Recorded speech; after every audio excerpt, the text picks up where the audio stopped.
All right. All right, you guys. Salute to everybody watching the stream. Much love, honor, and respect. Like, share, subscribe. Ring the notification bell so you guys will be updated whenever I release video content on this channel. Um, Shouts out to the Lions Den basketball community. Salute to my brother A Weapons. He represents midlife music forever. Let's get into this video this morning, man. As coming to talk to you guys about the situation going on with Charleston White and Stephen Jackson, Stat 5. Now, Charleston White, man, very disrespectful, man. Very disrespectful. I'm talking about, bro, Charleston White, man. I don't understand. Charleston White got to be Teflon. With all the stuff that this dude have gotten away with saying, I'm talking about super violation. As this time, Charleston White had went on his other channel online, and man, I'm talking about, bro, the disrespect to Stephen Jackson's good friend. We all know George Floyd, who passed away tragically in front of the world. A guy like Charleston White would go on a public platform, you guys, and say the thing that he said about this man, and said that he thought that it was a good thing that that man lost his life in that manner. Charleston White is a very disrespectful person. Charleston White, I don't understand why he feels like he needs to go that route to clout chase in order to get attention. I don't understand why Charleston White will continue to do these type of things to garner attention, but then call himself an activist. He calls himself an activist, but he stay doing things that activists do not do. And I just don't understand why you would say those derogatory things about a man that ain't even alive to defend himself. And then you would say this stuff to Stack 5 through your channel, and I'm talking very disrespectful, bro. But for you to sit up there and say that basically you said George Floyd, you was happy that he lost his life and he deserved to go that way. Charleston White, man, you're a sad, disgusting individual, bro. Trayvon, what you got on this, man? Man, this dude right here, man. I stopped paying attention to him trying to speak for blacks, trying to say he wants everything to go right for us, man. This dude went on somebody's podcast, and once they start challenging him, just like how you speaking on the things he messed up on, this dude whipped a gun out on all these dudes on their podcast, bro. But you sit up here talk about black on black crime, but you just whipped a gun out on a black podcast and was ready to pop one of them, talking about one of you niggas run up on me. This dude, to me, they like to use this word a lot. He's an implant. He's not really for what he stand for, bro. You really for the chaos. What you're trying to do, you come in and who you focus on? Nothing but black people. You're not out there trying to tell people to change. Like you said, I'm glad this dude did. Every time a black dude die, if he find out they in the streets, he say, I'm glad they did. They need to get up. They need to die. They're a cancer to black people. No, bro, you need to go out there and stop people from dying. Speaking on stuff in a good way. This dude he's a cancer, bro, to black people himself, bro. This nigga get out here and he say what people think. Don't get me wrong. He say what some black people think, some white people think, what a lot of people think about black people. But at the end of the day, he's not trying to change it. He's not trying to help. He's out here just talking about them. Look at these niggas sagging their pants. I'll be glad when somebody drive down the street and blow these niggas' brains out. What the hell is you talking about? Why the hell do you even got a channel with the shit that you talk about? Man, shit crazy, man. Ron Time, man. What you how you feeling on this, man? I've been figured dude out, ticket. He say shit to get attention, man. He'll say something he know is totally fucked up. And it's crazy because my man who in the army, who down in Fort Worth, Texas, or Fort Wayne, wherever the fuck he from, he say, yo, Scrap ain't even really like that, yo. I said, what you mean? He said, nah. He said, the shit he do on the internet, he said, it's just for what it's for fucking clicks, yo. He said, that nigga don't even believe half the shit that he say. And I said, why the nigga do that? He said, because he said he been to a couple of dude speakings, and he said what dude try to do is grab the world attention by saying something fucked up. Because he know everybody going to click on and everybody going to tune in. He said, but if you get 10 minutes into the conversation, he said, that's when son starts spitting that real shit. And because I said it myself, I said, man, this dude is crazy, man. I said, this dude is literally crazy. But then when my man, who done been to a couple of his forums, broke it down to me, it kind of made me say, I said, I mean, it's a slippery slope by him saying as much controversial shit that he do. I said, but it worked. I said, he go on the internet and say something crazy and everybody click on. He said, but if you listen to the craziness, he said about 5 to 10 minutes later, here come the real message with him. He like, and the brother deep, he was like, but he do say some outlandish shit. Like, you know what I mean? Like, he will say anything to grab your attention. He will do anything to try to grab your attention. And I guess that's what this new social media and internet shit is about. But personally, to me, I think it make you look like a damn fool. But if you don't look into the messenger and just listen to the message, like Trey said, he said a lot of things people don't want to say or are afraid to say, but need to be said. I think he just go about grabbing people's attention the wrong way, Ticket. And what's going to happen is he going to get to that point on the graph where he fuck around and find out. And somebody probably going to do something to the old man. You feel me? Especially if they don't understand it, because I thought he was stone cold nuts, man. But I got a friend who I grew up with, Ticket, that went to elementary school all his life. He lived down there by Dallas now. And he told me, like I said, he said he done ran into him. He done met him. He said he done went to a couple of his symposiums and forums. And he like, yo, son know what he talking about. He like, but son do the ignorant shit to grab everybody attention. Because he know if he say something ignorant and controversial, what's the world going to do? They going to click on. Let me see what Charleston talk about today. He said that's why he always lead off with something controversial. And he like, ain't nobody off limits. He said, man, that man to talk about Jesus Christ to get people attention. And I said, damn. And when I really started watching his videos, I said, my man, right. I said, my man, Dwayne, 100% right. I said, but this dude playing a dangerous game, though. Because some people, they can, you can say, riot, bro. He's inciting violence. Hold on. But you can say certain things like Ticket, people could say certain things about you, and you know what? You be like, man, it costs you nothing to pay me no mind. It costs me nothing to pay them no mind, especially if they don't affect my everyday life. You feel me? But then you got some fools, like some of these gang members and stuff that he be talking about and calling out, and I'm like, yo, don't fall for the trap, bro. I mean, you know what I mean? Don't fall for the trap. You know what I mean? I said, because I said, he's a very dangerous individual, Ticket. Somebody that will kill you and tell on you. So you can't play with that dude. Like, he's been to jail for murder. Wait, hold on. It's in his doc, it's in his jacket. He will kill you. You feel me? But at the same time, that nigga turn around and tell on you. So you tell me where you win at playing with a dude like him, Ticket? You can't win playing with dude. It just costs you nothing to pay that dude no mind. But like I say, he do the shit for clicks so he can try to get a message out.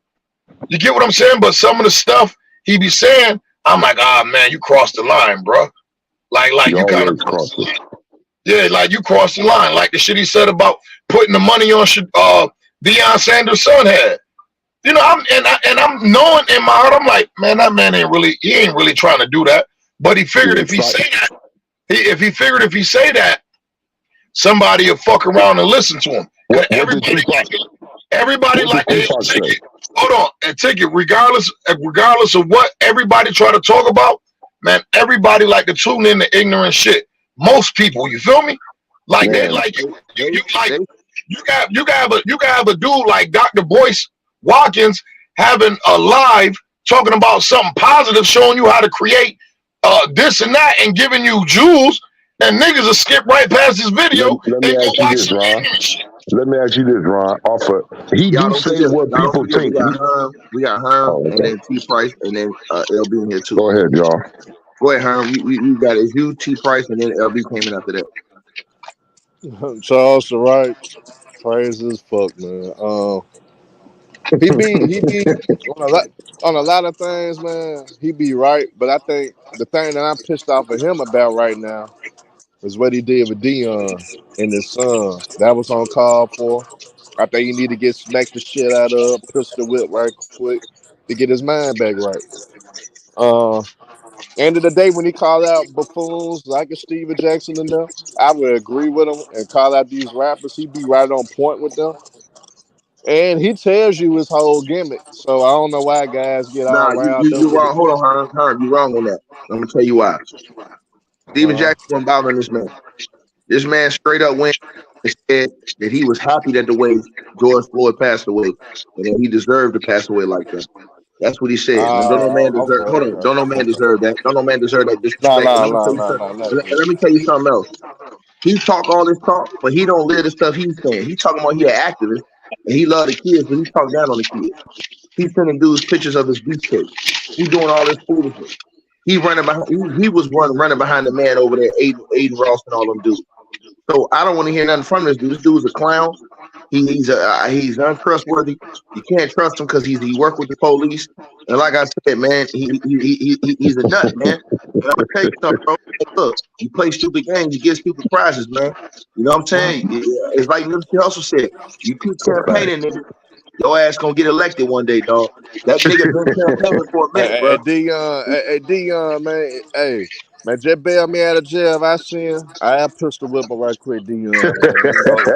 You know, he was out of line. Just bail me out to pay my lawyer fee, man. Look, he was out of line. He was out of line if I came at you and your son, threatening your son, put a bounty on his head. Don't worry, you got a free bounty. I pistol whip his ass if I see him in the Nigga said street. he got a I free will. bounty. The problem with You him ain't gonna is pistol the whip no problem with nigga, him is, man. y'all. The problem with him is he don't got into it with so many people. If somebody do him, it's gonna be hard to know who got it to him. Bro, he Because don't even know he got a mark on his head in the States, bro. He already got a mark with the street niggas. He just ain't, look, he ain't going in them hoods unprotected without police around him, without on duty officers. That nigga know better. That nigga walking around with more protection than the president. That nigga ain't walking through these hoods talking like that. Ain't nobody. I don't care if you Tookie Williams. You ain't walking through nobody hood talking about you niggas stupid and I hope you niggas die. What? You're not even fit to get away 3 feet, nigga. Fuck you talking about? Man, Come I over mean, here. Trey, Telling us they that. let Whack 100 do whatever. He should have been Man. got dealt with, but they let Whack Look, 100 Whack do 100. whatever. Let me tell you though. Let me tell you the thing with Whack 100 out here, right? He talked that Whack 100 fuck with both sides, bro. I've been around Whack 100. That nigga talk that I'm a blood. That nigga fuck with Crips too, bro. There's a lot of niggas out here just get money now, and they ain't on that you a blood and I'm a Crip type of thing. They just get money, my niggas. Niggas say things, but they say what the rules were now. They're not talking about what's going on now. They're talking about what it was. Niggas talking about what it should be, but they ain't really following it. Oh, that nigga snitch. He should get whacked. Are you whacking him? Hell no, you just saying he a snitch. Ain't nobody doing what they think they supposed to do in the street game. Yeah, he say gang bangers are stupid. Yeah, older people think that. A lot of people think gang banging is stupid.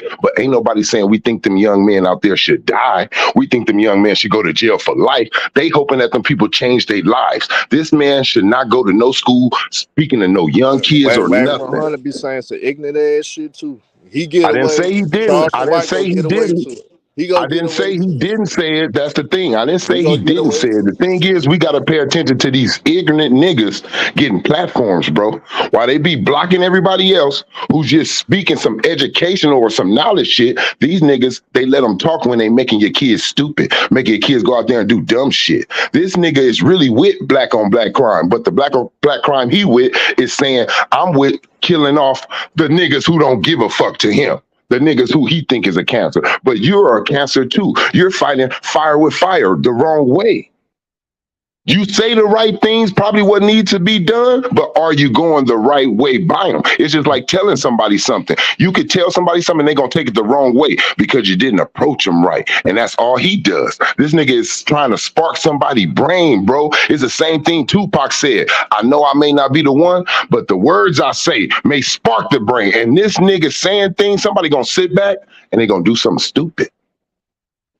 I doubt he get touched, man. Because at the end of the day, they let several niggas walk around this motherfucker that do ignorant shit all the time. For us, these niggas that got these platforms.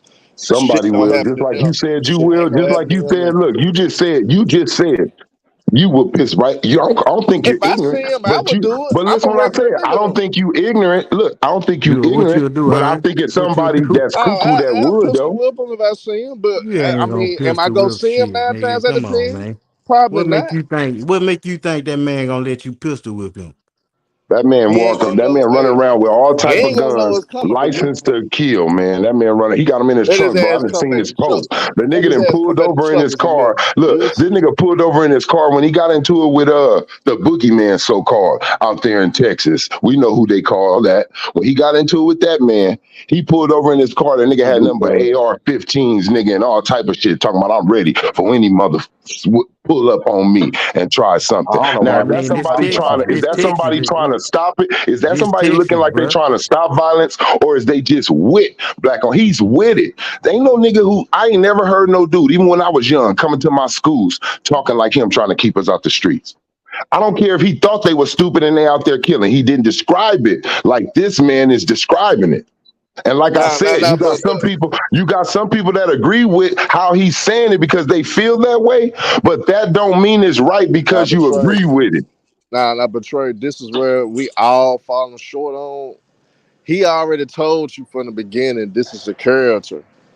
He understands what he doing. He gonna do a lot of controversial shit because he realized years ago that he gonna get a lot of attention when he does. Do kids understand that though? Do kids understand that? See, we all talking as the grown-ups understanding that, but do our kids, your cousin kids, your nieces, whatever, do they kids really know how to dissect, like to separate what's a character or is this person real? Hell no, not every one of them. You can't say that. What the kids got to do with it, bro? No. That's all it's about, because that's who's searching it. It's about the kids. It's about the kids. Now, but Trayvon, to counter that, don't when we talk about sports, don't they always say that kids got all the resources now that they can go back and actually watch shit from the 60s, 70s, and look at the older players. What we talk about though, but what do we talk about though? Why you said that? What do we talk about? But what do we talk about? The kids do not use their resources to investigate, bro. They don't. We talk about that in basketball right now. Why you saying that? We talk about that in basketball, how niggas come in here and talk and they still don't know the history of basketball, that does not make sense. We come in here. No, we come in here and there's people right now that do not know history, bro, because they are not listening. I'm not going off of that. No, it ain't nothing about that. You basically trying to say he already told you. Due diligence to do some research to see if that motherfucker said what he said. That motherfucker told y'all what he do, and y'all motherfuckers still react. They take it too serious, huh? Hey, they take it too serious. Everybody, hey, I can't hear everybody, man. I ain't saying that. Hey, is that LB? LB, go ahead and go, man. I ain't saying anything yet. Go ahead. LB. Is LB in here? Nah, I'm in here. Might not be. Go ahead, T-Price. You were next. Hey, what's up? What's up, Atlanta? No, I'm just listening, man. Hey, I don't even pay attention to this dude, man. Hey, this dude man, like I tell you, these people telling themselves he's just a character and all this other stuff. I don't pay. He don't get no play with me. He don't get nothing with me. He tossed the side of his neck and everything like that. You don't know what this dude. Yeah, man. This guy right here, man. He just another dude that say anything, and you know he's going to get the clicks because why? Because that's what we constantly get. That's what they always put in our faces all the time. People, a character like this guy right here. This man don't get nothing. He don't get no play type of what he said about Steven Jackson, friend being dead and all that. Man, he's wrong for that. He completely wrong. I ain't got nothing to say about this man, because this man is. I want Atlantean to cook on it because he in Texas, nigga. So Atlantean may know more than what we know. I mean, Go ahead, lady. he crossed the line with a lot of the shit he say. But if you just sit down and listen to Charleston, you will see that he a genius communicator, bro. The dude can really speak, but you gotta go to the shit that got substance to it instead of his little comedic shit that he do, man. I mean, I don't take all that shit serious. This the internet, bro. This the internet. I don't take all this shit serious. I don't take all this shit to heart. We sit up here, we talk shit about players, call them bitches, hoes, pieces of shit, all kind of shit. We do it all the time. So I don't take this shit serious. It ain't serious, bro. Y'all taking it a little too serious.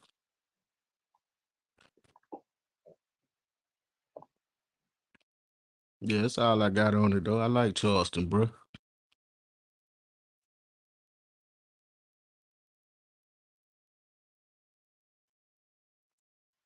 I just feel like it's just like I was just saying before. I just feel like this man is just look. We get dudes like this all the time. And there's some people like him, some people don't. You know what I'm saying?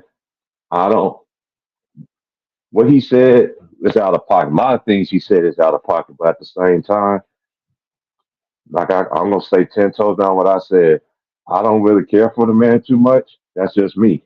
You know what I'm saying? But at the same time, I seen this way too much in my lifetime. You got people come out say all kinds of things and stuff like that, controversial things and all that stuff, man. But you gotta I can't tell you how everybody should think and everything. This is the way I think. I just don't pay that man no mind.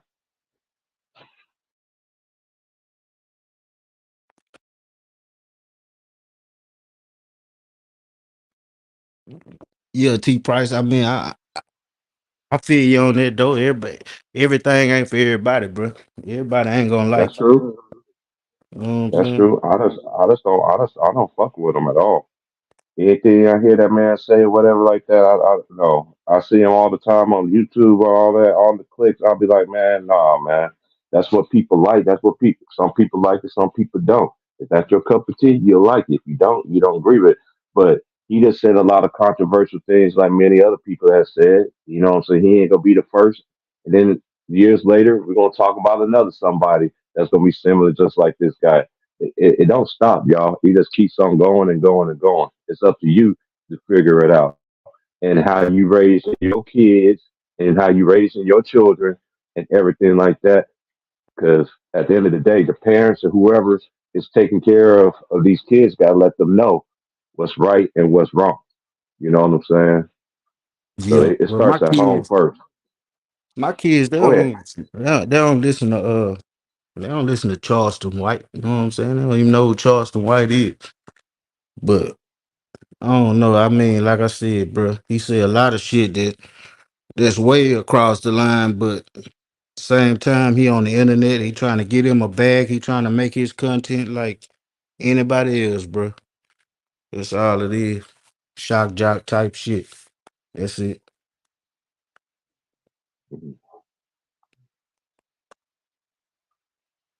When this all came about, when he said this about Stephen Jackson, when did this all came about?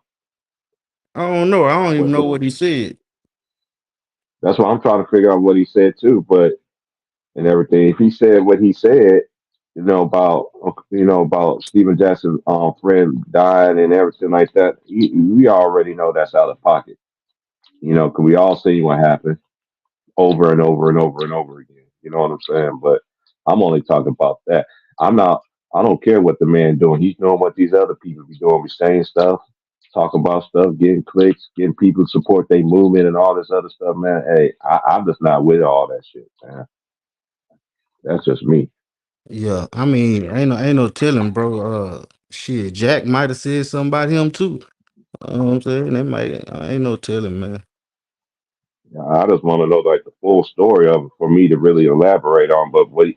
But I did hear some that he said about him, but I just want to know where all this stuff is coming from now. You know what I'm saying? Like, is Ticket still in here? Like when did this all came about? When he actually said this and all this other stuff? That's what I want to know. No matter what, he was still wrong. You know what I'm saying? That man ain't here no more to, you know what I'm saying, to defend himself and everything like that. We saw what the man did. Saw what the police did to that man, had him down on his neck and all that other stuff. We already know all that. You know, and that's one thing about Oh, us who too. we talking It's about? George, always George Floyd.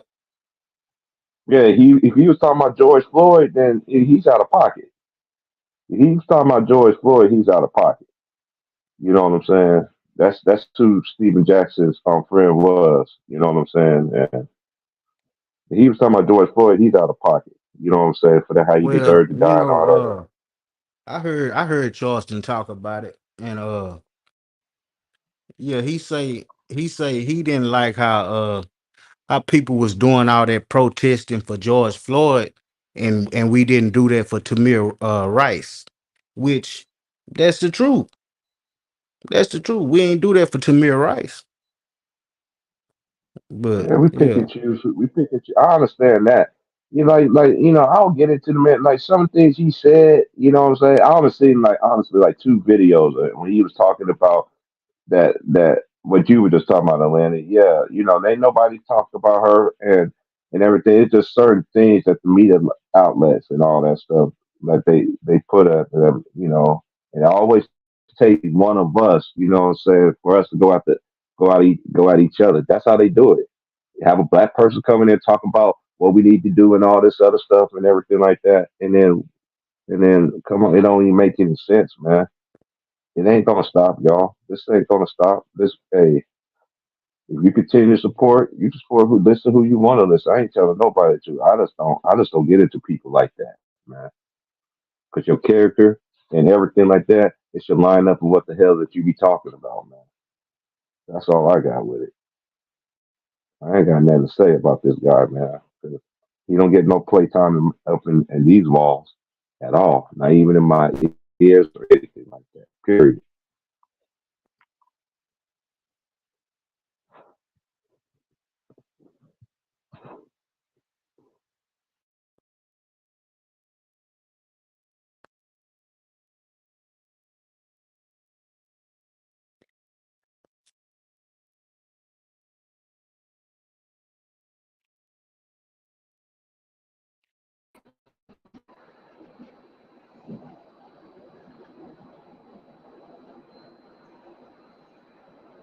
Man, what happened?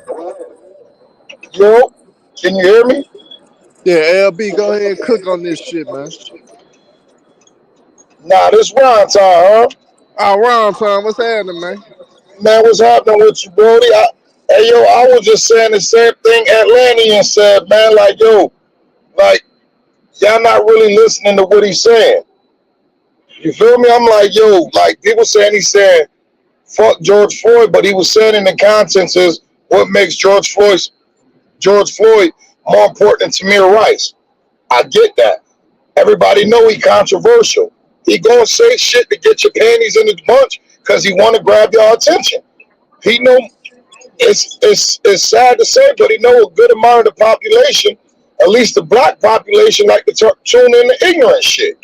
You feel me? So he'll be ignorant to get your attention, and he'll deliver a message. But people be so mad about what he said, they miss the man message. You feel See, me? Like, and here's the thing, Ron Town. A lot of people they pick bits and pieces of it. They don't listen to the whole thing. Like I could take parts of something and make a big deal of something and try to make it controversial. We got to start listening to the whole thing so we get a clear understanding. And then you do got to understand this nigga done told y'all that he's a character. He done he's a told y'all character, he do yeah. certain shit to push buttons because he know that's gonna grab attention in the masses. So he already tell you what he on. But he said at the same time, he said if you listen to me, you will get a good understanding of why I go the way I go. So he is a genius in that sense, but he still gotta with him though, he do gotta start being a little more sensitive because your message can get misunderstood and created to a bigger fashion to where it's at now. Cause the Dion shit, I did not agree with that shit at all. What he said about his son, I don't condone it. That was pure ignorance what Charleston White did. But outside of that, when it comes to serious matters. he do got a awkward way into delivering his main message. But if you listen to him, you would get a clear understanding of Hey, where yo, he but going with things. think about what he did, right? He probably took the most two beloved people in the United States right now, prime time and his son. Even if you don't like college football, if you don't like the nigga, you tuned in because prime time that dude. Prime time got all the spot. Everybody clicking on everything with Coach Prime. His son, great young man. You feel me? Great. People love him. So what he do? I'ma say something about the motherfuckers these niggas love. You feel me? And watch the response I get. I guarantee you he don't feel that way about that boy's son. I guarantee it. Like I said, I never met him personally, but my man has. You know what I mean? I was asking my man about him, he from down there. He been living down there. So like I said, he done caught a couple of his symposiums, his forums and all that, and went to go see him speak publicly. And he like, yo, the man, he said exactly what you said. He said, yo, Ron Tom. He said, the nigga's a genius, man. He said, and he's nothing like what he portrays on Facebook. I mean, on YouTube. He said he's nothing like that. He said, when you get him down in real life. I said, I get it. Yeah, it's a slippery slope, but you know what I mean? I said, like you said, we sit up here and we talk negatively about people every day. We don't know who feelings we hurt. And nowadays, I think the world way too sensitive anyway. Like, you can't even say nothing what I have to say respectfully or, you know what I mean? You can't even say certain words nowadays without getting looked at funny. I think the world way too sensitive nowadays. Do son cross the line sometimes? Absolutely. But he told y'all exactly why he crossed the lines. So, like you said, I don't understand why people don't understand it. He told y'all exactly why he crossed the lines. Just like you said, Herm, all you got to do is listen to him. Don't hear him, listen to what he's saying. He told y'all exactly. He said, man, this is a character I'm playing. He said because he said that when he first was getting all that attention, he was saying that when he tried to do it the other way, it wasn't getting the attention of the people he wanted to get attention to. Yep. So he understood what he had to do to start getting that attention. Some people may understand. A lot of these motherfuckers ain't gonna understand. But he knew though it's gonna grab a lot of attention. It's gonna change his brand up. He gonna be able to make a living. He don't have to work for nobody and do all those programs which he was doing, wearing the suit and ties and all this shit. Cause the nigga was trying to be a lawyer. Mm-hmm. Because he blew up on that YouTube shit, he ain't had to worry about doing this shit no more. Hey, yo, I swear to God, Herm, the very first video I seen of this dude, right? My little cousin put me on to him. He came back from college. And he said, yo, cuz, you got to watch this dude. He said, yo, this dude dead ass nuts. He said he funny as hell. He said, but he be kicking some real shit. I think YouTube took the video down, but he had about an hour video with him at his house. And the subject was Make America Great Again. And when he went to talk about Make America Great Again, man, he went to talk about all the stuff that affected black people in the minority community and the stuff that was going on in the 80s and 90s that they took from us that helped us grow, and we wasn't even taking advantage of it. And he just like, yeah, you know what I mean? He like, yo, most of our people sell, he said, most of our people sell drugs. He said, a lot of our people sell drugs and do illegal activities.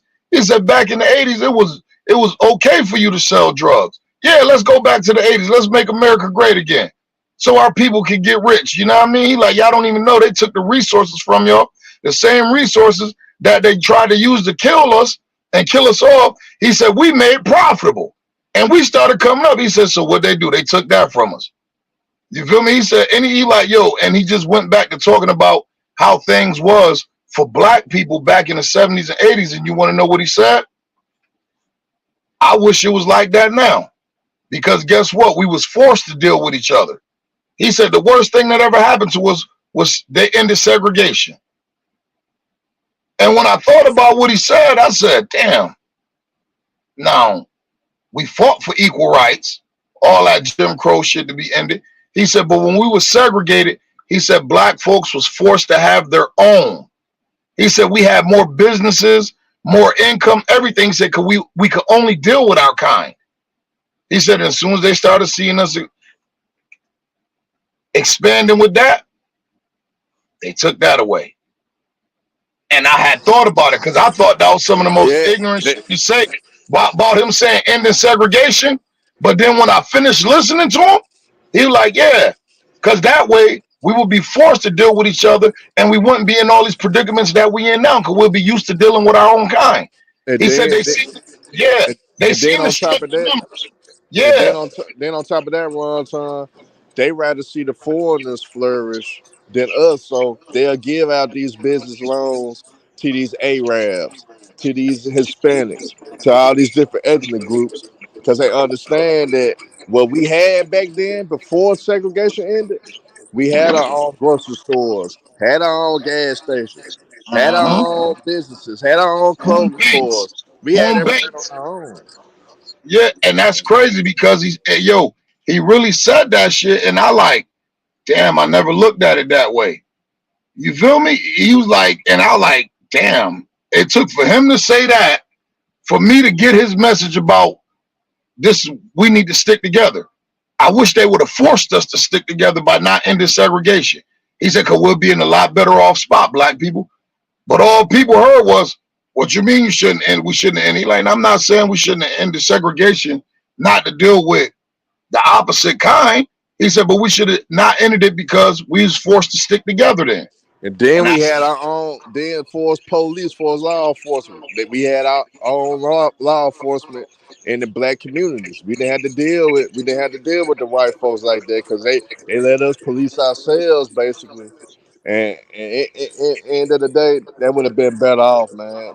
But at the same time, I understood why they fought for rights in a sense because right. they wanted to expand more and do more and be accepted. But we should not have ever wanted to accept it.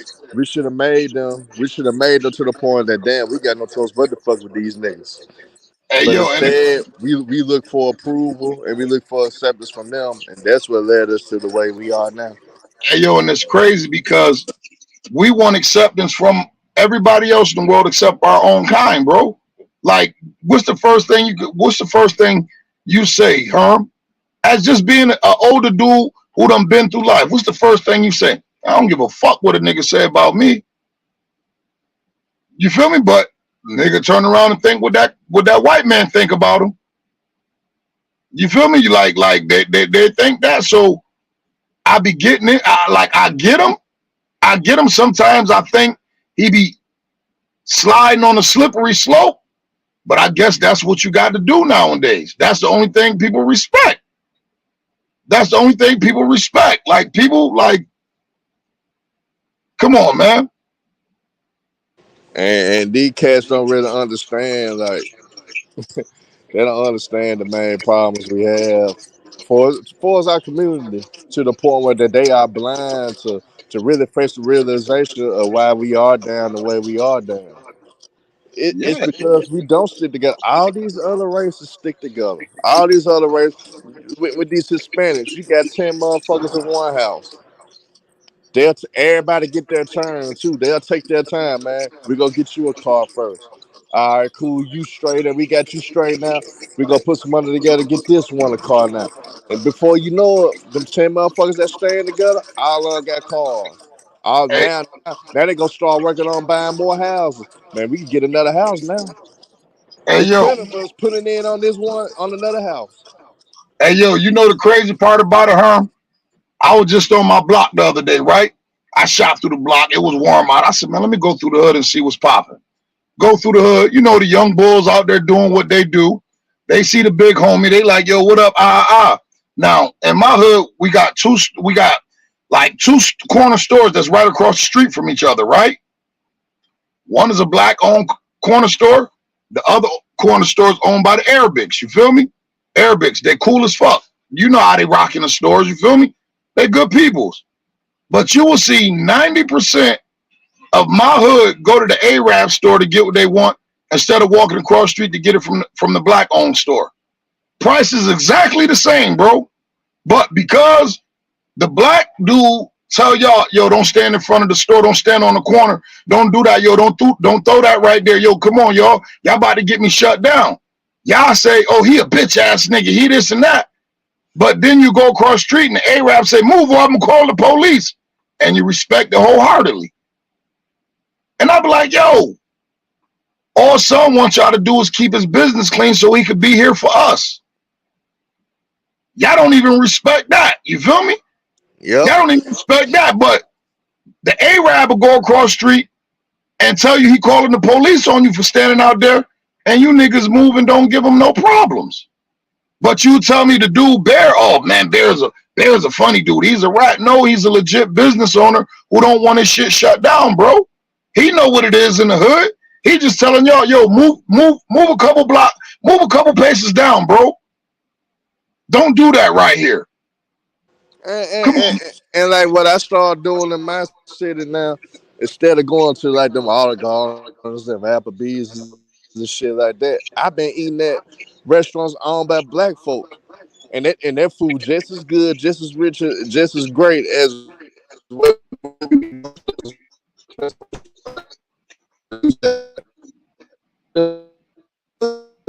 Well, like shit, like a seafood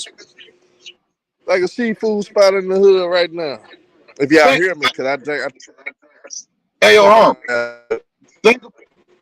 Think about this, Herm. Hey, yo, think about this, Herm.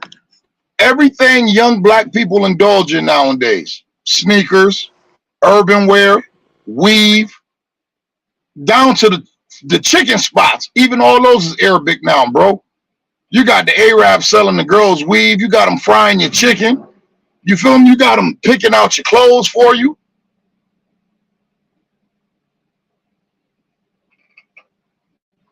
All that. Yeah, because we'll rather get another race rich before we get our own race rich. So That and that's crazy. And that's one of the things like old boy tried to point out. You feel me? Like what you know, he say some controversial shit, but like you said, man, what I want an Arab frying me chicken for, and I got grandma right next door in the store who fry better chicken. But like they said, that's why he said make America great again. That's why he said he stood with Trump. Black people always talk about they ain't got no jobs. Oh, unemployment. We ain't got no, can't find the right job. Well, if you listen to Donald Trump and stop letting all the foreigners in and giving them jobs, guess what? There's jobs available for people. And when they heard Donald Trump and Charleston White say that, I said, bro, that's common sense. If you want the people you got here to have jobs, stop letting more people in and giving them jobs that's available.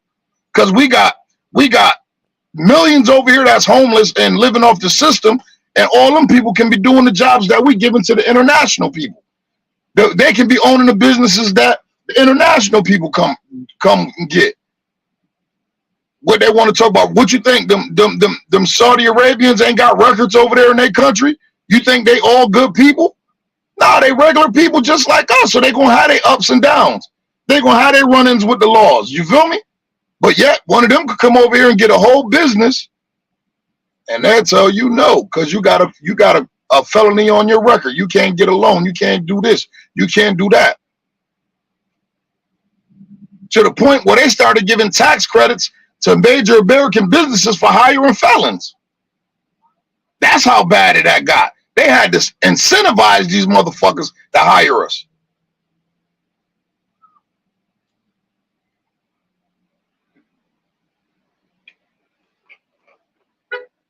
But you know, yeah, man, it's a sad situation in America, but yeah. But you know, them politics could be a slippery slope, bro. Because next thing you know, people start calling you racist, and it's like, nah, I'm just speaking in reality. You feel me? If racism ain't part of your reality, then you ain't living in reality. Like everybody say, I tell a person quick, I ain't racist at all. I got Caucasian friends, I got Haitian friends, I got West Indies friends. You feel me? I got Puerto Rican friends. You feel me? Along with my peoples. You feel me? But at the end of the day, everybody don't fuck with us how we try to fuck with everybody. And that be a problem. Like I tell a person quick, nah, I'm the furthest thing from racist. I said, but I'm prejudiced as a motherfucker. I said, I prejudge everybody. I prejudge, and I think most people in the world do prejudge people. You feel me? I'm man enough to admit it. Hell yeah, I prejudge somebody until I get to know them. Got to. You feel me? Like, and you know, I said I'm far from racist, yo. But and that's even my own kind. I'll prejudge a black person in a minute. I swear to God, bro, like just on some G shit, like just keeping it a buck. I'm not racist at all, but I definitely be prejudging motherfuckers, and then they be like, oh damn, son ain't even like that. Or old girl ain't even like that. You feel me? Or you know what, man, that's a cool ass white dude right there. But what's most black people thought when it come down to a white person? Man, fuck them. Cause that's how they feel about us. We already prejudging them. This dude might be the best man in the world. He might have a whole black wife and a whole black side of the family in-laws that he around every day. But we see him, we prejudge him. Until we get to know him. I give everybody a shot. Like if Herm tell me, oh man, don't fuck with Ticket this, Ticket that, Ticket this. I'm gonna put that in the back of my head, but I'm gonna give Ticket his own shot. And if don't none of that shit with Herm say to me come to fruition, it's like, well, Herm, he deal with you different than he deal with me. I give everybody a shot. So you show me you're not worthy of a shot, but I damn sure be prejudging people in a minute. And that's even my own kind. That ain't just like whites or Mexicans or Puerto Ricans or Africans. I prejudge everybody. And I think most people do. If they say they don't, they lying and probably just don't want to admit it. But I think we all got preconceived notions of people. Yeah, because it's too many weirdos out here to not prejudge people. Bro. Yeah. You feel me? They got you walking on eggshells around. You feel me? So it's like you kind of got to, like, just to keep yourself safe. Like you said, bro, it's a lot of weirdos out here.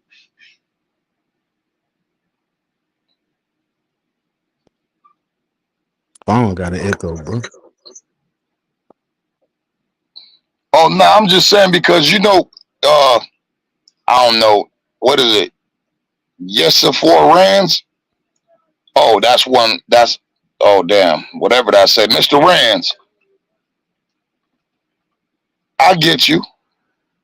You know what I mean? I get you. Django, I get you. A lot of people can't accept the truth, though. You feel me? Like, so the truth will hurt a lot of people's feelings. Yeah, that's the problem, man. People don't want to hear the truth, bro. They don't. And I ain't got no problem listening to it, whether I'm right, wrong, or indifferent. You feel me? Right. If I'm wrong, bro, I'm wrong. You feel me? I can handle that truth of me being wrong.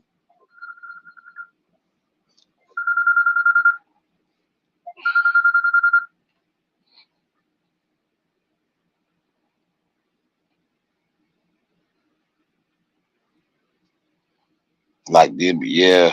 Now I don't know what more Eric Bieniemy got to prove to show he deserved a head coach shot. You feel me? I done put in the work. At least let me go see if I can't do it or not. Don't just keep telling me I can't do it. Man, yeah, that man should have been a coach, man. He should have been a coach, man. But you know how they do the black coaches though in the NFL, man. Especially he's been offensive coordinator for how many years, Ron Time? And that man still ain't had a coaching job. Like what that man can do? Come on, stop it. And then and you know how these white coaches is, they get the white coaches, they never coach nothing, they get a job just like that. Let's just keep it a buck. That's all it is, man. Somebody got an echo. Yeah. Hold on.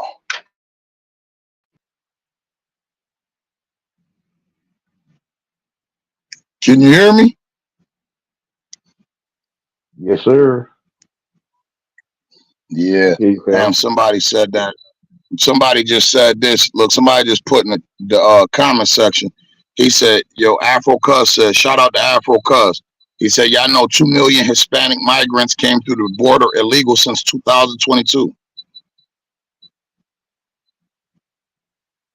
Word, that's crazy. Uh-huh. And then that's just common sense. If you let more people into a limited space, of course they're going to take the resources. Mm-hmm.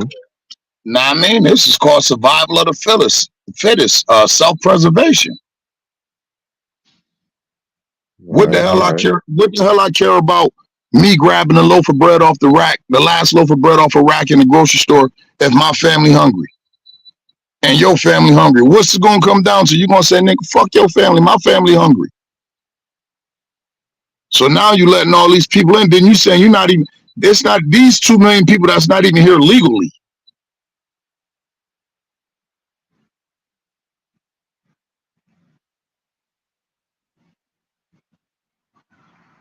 So they said the enemy should put a wig on what the enemy did, man. Say Texas always been like that though. I ain't gonna lie, we been had a lot of illegal immigrants in Yeah, Texas, Texas. I Texas mean, is their own, like their own country itself. hey yo, but It's if you think about this, if I'm a legal immigrant in Mexico, right, and my life mm-hmm. is fucked up in Mexico, I don't, I never had a chance to be to Mexico or go to Mexico, but people say the livings aren't, ideal. A lot of the living situations I got. Now, if I'm in a situation like that and I'm right there at the border, I'm telling you, bro, yeah, I'm coming across the border if that's giving me a better shot of living life. So I get it. You feel me? I definitely get it. When you're trying to escape poverty and oppression, you do whatever the hell you gotta do. The Mm-hmm. slaves ran for miles. They ran up the whole East Coast, the whole goddamn East Coast to get away from that shit. The whole Eastern Seaboard they ran up on foot.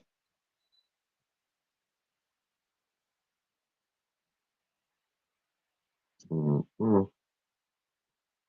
Now you think about that, like that's crazy.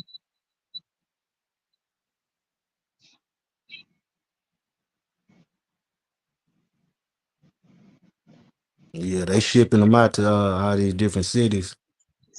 Yeah, hey, yo, right now they said I would just watch some shit on the world news and they were just saying that a lot of the illegal immigrants got New York City fucked up down there. They say New York City is taking a big hit with that shit. You feel me? Shit, but they gonna take all the little jobs because they gonna work for a cheaper price. You know what I'm saying? Yeah, when you used to working for 23 cents a day and a person telling you, hey man, I'll give you $9 an hour, that sounds like you hit the lottery. And they gonna So grind. They gonna grind. So right, because they ain't got nothing else better to do. shit, So they now gonna grind.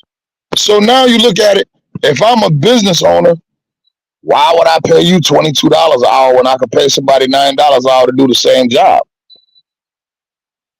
And they just more skilled laborers than the average American, bruh. They know how to Because do shit. they work with their hands, man. They like nothing is given down there, like from like I'm told. Nothing is given down there. Them motherfuckers liable to have to build their house from the ground up. Shit, and we'll do it. Right. Like I swear to God, bro, like their work ethic is unmatched. You know what I mean? But like For real. shit. But if you look at it too, I mean, look at all the free labor that they got out of black folks. And I would say they say we Hmm. built this bitch, right? They know they say we did build this bitch. So I would say our work ethic is And a that lot much of more better. inventions, You feel me? and inventions, stoplights. All man, I'm about. Yeah, Hey, refrigeration, all that. Black all people that, done everything that's created. But they right. say that we're the, But that's one thing. I mean, you know what? This, my old school cat was talking about this last night. They, I don't need no white person to tell me about what my history is because I actually know what my real history is, and it's nothing but I learned more stuff since I got older than I ever did when I was in school about my own race. You see what I'm saying? So you got to do your due diligence and everything like that. Because TV, man, I don't, man, I don't even watch TV, bro. Like I don't get into all that stuff, man, because I know what the job is, what they try to do. You know what I'm saying? This is taking memory lane. When we was growing up, right? 80s, Mhm. right? 70s and 80s. What they used to teach, what was on TV then? Morals, ethics, family, all kinds of stuff, right? 90s, pretty much same thing. All that. Then once the 2000s came around, there was no more of that. Come on, you seen black fathers on TV like James Evan from Good Times, Hmm. stuff like that. You had shit called the Cosby Show where the black mom was a lawyer and the black dad was a doctor type shit. You feel me? Hmm. A different world. We had all that stuff, man. Where you got a We had bunch of all. Afro American kids in college. You feel me?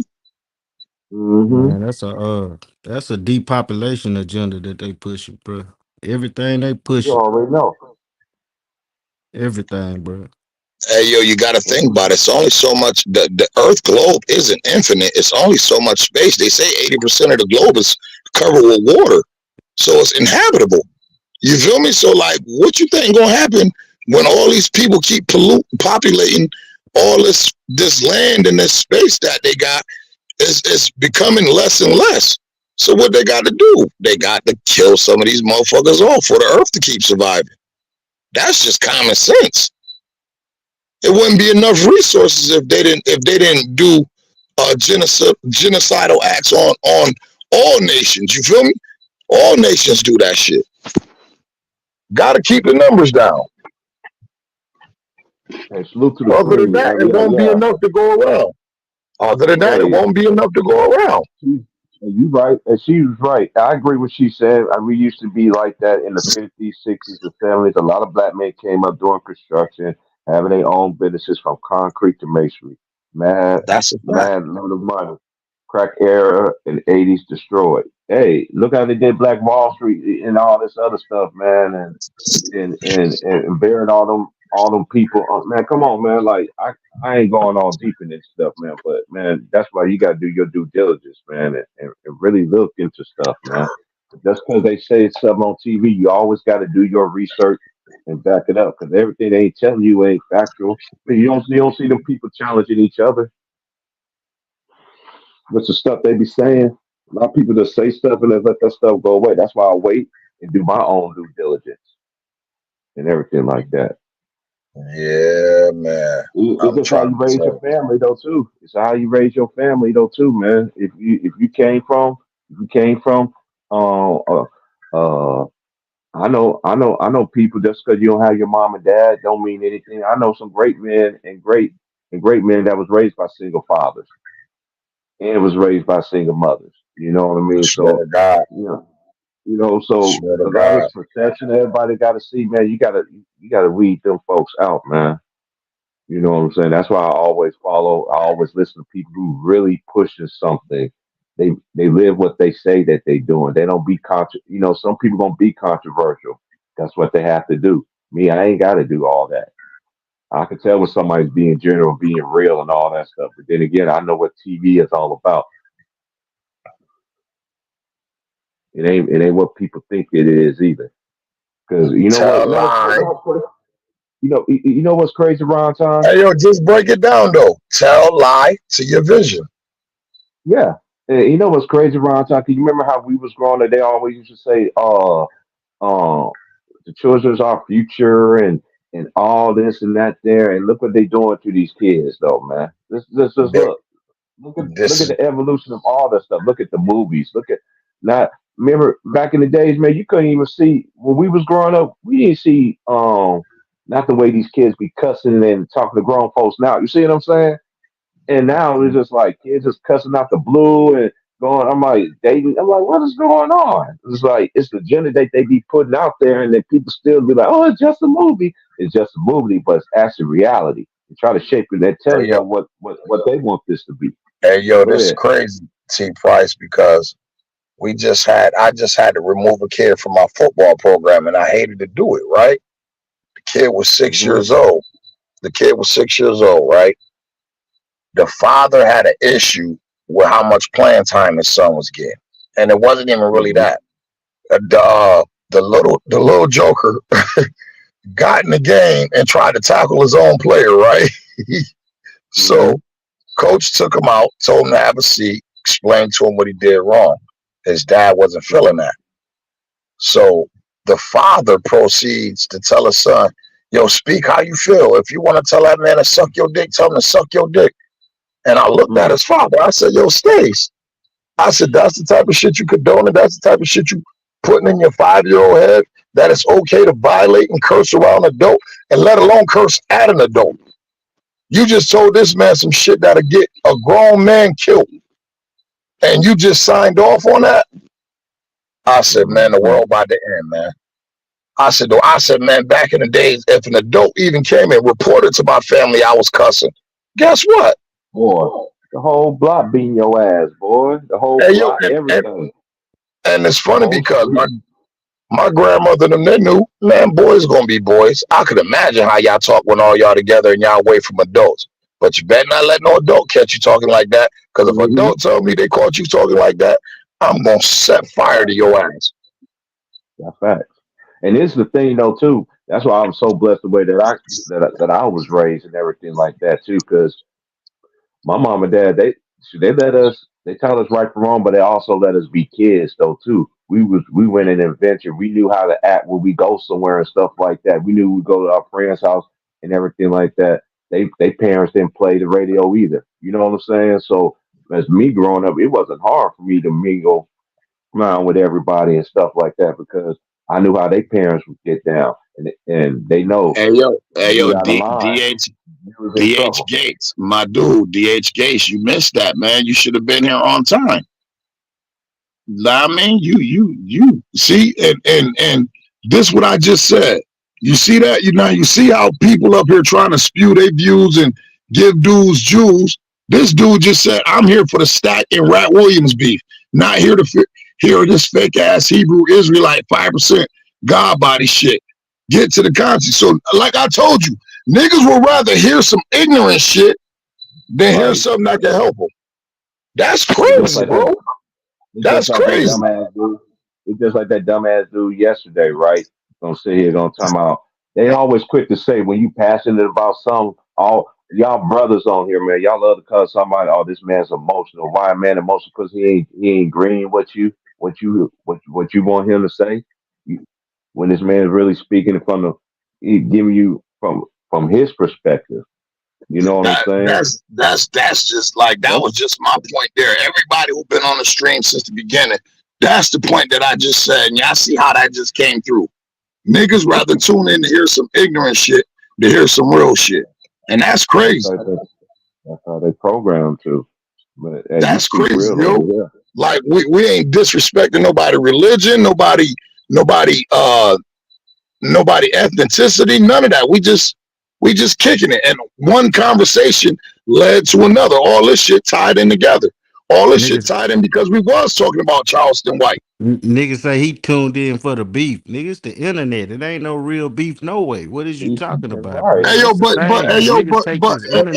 Atlanta, man. You remember when I said that though? Just about 15 minutes ago, I said niggas rather tune into some ignorant shit than tune in to hear some real shit. It's crazy, bro. Oh, you're right. That's crazy, yo. But you're right, Django. Everybody got to play a role in this movie. You absolutely right. That's crazy, man. I'm sorry you feel that way, youngster.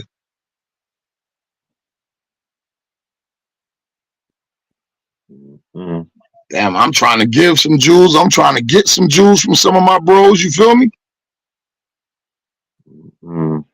That's crazy. We ain't never pushed that over here. Ticket ain't never been like that. We don't know. Me, Ron, Tom, man, we've been here from the very beginning. We don't roll like you won't beef and all that stuff. That just let me know what kind of character, what kind of man, what you stand up for. You could be trolling. You know how they do. So I'm just trolling. Nah, man. I don't get into that, man. We tell it how it is, man. We talk about everything over here. It's always been like that. Go look at the old school stuff from Go look at the old school stuff that we used to talk about before the pandemic. Even during the pandemic, we talked about everything. And then when we do start talking about stuff that then it, you can't please everybody. People just want to sit there and type dumb shit. Yeah, I get it. I get it, man. I get it. I ain't mad at him, but I just said, damn, bro, you just came right on here and prove my point, bro. What I say all the time, around time people show their hand all the time. Hey, yo, but you know the funny part about it? Mm-hmm. That's why Charleston White say the crazy shit, to get dudes like that to tune in so he can give them a message. I'm just being honest. That's what he said the whole plot and the whole shit is for, just to get dudes like that to tune in so he can give them a positive message after they done listening to the BS. Oh yeah, we gonna be cooking later over here, bro. After I get off kicking in with y'all, man, I'm gonna start at 10, man. I'm gonna send you the link, bro. We're gonna cook today, man. Yeah, for sure. I'm on it, bro. It's my last day off for the week before I go back at it again. You know what I'm saying? Man, I'm at work now, but I'm in my work truck, man. So I'm good. Like, just send me the link, bro. Like, I was happy as hell Ticket sent me a link. I was tired as hell listening to Laker Nation, man. Them motherfuckers. I fucks with my boy Trevor Lane. I said, but when that damn Sean Davis get on there and get to talking that analytical shit, bro, I'll be having to go. I don't listen to I don't watch none of that shit, man. If it ain't the brothers from here and all that, man, nah, man. Bro. That's just how I'm just like I just can't be lit. I just don't be listening in to everybody, man. Mm-hmm. Hell, that's a fact. A lot of men are effeminate being raised by single women. You feel me? Nah, I do though, but I be messing with my man Trevor Lane, but that boy Sean Davis be irking me with all that analytical shit. Man, analytical for them. It's just like how that dude was coming at us yesterday. Remember they was talking about defensive rating and all this other shit. I mean, get the fuck out of here with that dumbass shit. Defensive rating, the defensive win shares and all this dumb shit. In that case, Steph Curry is considered a defender. He ain't got not one defensive accolade in his belt. I think that was the same dude that said Larry Bird was a better defender than Scottie Pippen, so I took that with a grain of salt. Oh, yeah. And so, like, I mean, everybody got their own opinion. Mm-hmm. They do. They got their own opinion. That's a fact. Next, like, it do be seem kind of robotic over there, but my man, I know he connected, so I know when he say something, he don't be bullshitting. So I be trying to get the drop on any Laker information that I can get, bro. Dude on the stream yesterday when to talk about throughout history, Larry Bird has a higher defensive win share, some shit.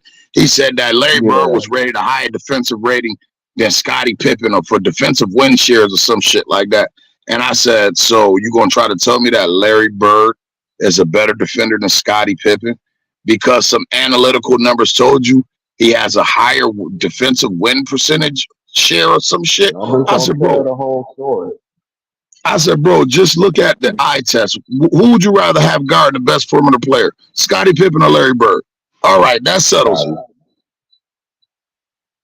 I'll tell him numbers. Right. Hey, yo, people be like, numbers don't lie. Numbers don't lie. I said, no, they don't lie, but they will mislead you. Yeah, they do. Yeah, they do. Yeah, they do. It's time to put one in the air, man.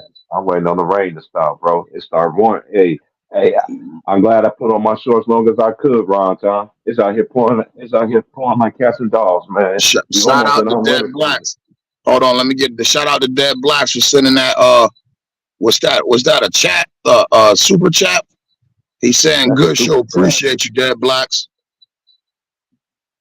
Appreciate that, bro. We always gonna show love to Ticket, man. And you know what, Ticket? You right, man. You right. I'm going to get you right. But one thing I will say is this. After college basketball season is over, that's when I'll be doing the NBA. All right? I ain't gonna go against it. You right. Oh, she got on me. Hey, yo, that's crazy because My man, Next Night 21. Shout out to Next Night 21. He said the same analytic numbers that say Kobe is inefficient, but Clay and Ray Allen also shot the same field goal percentage their entire career at 45-ish, but they won't call Clay or Ray inefficient. Exactly. See, that's what I'm saying. Like you can't make this stuff up, bro. Hey, Ron, Todd, you remember? That's a great You point, bro. remember I That's a came great out with point. what's that stream that I did? I know it was on Ticket, where Ticket was premiering all of us, and I was breaking it all down and everything like that. The usage rate. I was talking when we were talking about the usage, how Luka Doncic and all that have a higher usage rate than all the great ones in the game, Right. and look how many years he did it. That that because the ball so much is in his hands all the time. You remember that? Yes, sir. When I was breaking down the usage things, man, I'm telling y'all, man, look, the numbers, man, don't let these folks change. Look, this is the only thing I hate about the league, bro. Why have a play-in tournament for? What's that going to prove? You gonna have a play-in tournament, and you're gonna have you have a and you're gonna have the All-Star game. Then you're gonna And have the the play-in mid-season tournament. tournament. Yeah, All that mid-season. is, hey, yo, T Price. Don't let that fool you. That's just to create. That's just to generate more revenue for the NBA. You know what I mean? I don't buy The it. more game. Listen, the more that a game has a meaning to it, the more people going to tune in. You feel me? So if they making Right. regular season games with a playoffs atmosphere by a mid-season tournament, guess what? We gonna tune in because now the games All right. mean something. Now, All right. now, So somebody explain it. Okay, now explain this to me. OKC. Listen, Go now ahead. San Antonio. Listen, now San Antonio versus the next bottom feeder means something because they both playing for that mid-season tournament title. Okay. So Okay. all of this is about getting more viewerships so they can get better TV deals. That's all that is, bro. A way to generate more money. Man, shit's crazy, bro. Now, how you felt about the game last night? You watched the game last night? I tried to get home to catch some of the Wembanyama game. I ain't get a chance to catch scrap, but they said my boy, the boy Shaq Holgram went off too. Him and Wemby played well. They said Wemby didn't rebound too well, but you know he put on a show for the people. But that Laker game, like I got a chance to see some because I wanted to see Torian Prince. I wanted to see him getting heavy heavy rotation minutes, just to see who is Yeah. going to be that starting three. You feel me? But like Rui showed up. Austin showed up. You feel? Granted, it's a preseason game. AD, you got 14 points in 13 minutes. What 7 boards and 3 blocks? You feel me? Hmm. Like that's in 14 minutes. So if we just say like, damn, if we just did by the averages, that's 28, 14. Well, that's like 29, 14, and 6 blocks per 30 minutes. You feel me? Holy shit. Hmm. If that's the Oh trajectory my that he God. on, if that's the Yeah. trajectory that we on, I like our chances. I ain't scared of nobody if we playing like that. Not even Phoenix. And they looked it better than I thought when I seen them. Devin Who's Booker that? and Bradley Beal was pushing the hell out that ball. Yeah, because you know, they're gonna be able to score it. When you got look, but I'm not even hating on Bradley Bill, and I'm not hating on the Phoenix Suns. I don't hate on none of these teams, but you got let's just keep it real. Booker, he can score the basketball. He can score it. Bradley Bill, push it. Yeah, they want to push. They want to push, but when the playoffs, what happens? Everything It slows slows down. down. Mhm. Yeah, So what you hey gonna yo, do there? Rands, I seen that YouTube video about them sending it's magnets in the rims of the basketball cylinder. I seen that video, yo.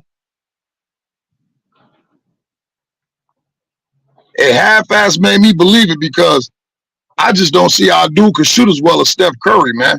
Yo, they told me Hmm. that in Golden State, when KD, Klay Thompson, and Steph Curry played horse with each other, if Hmm. the ball hit the rim, you got a letter. So otherwise, like the shot had to be all net for it to count.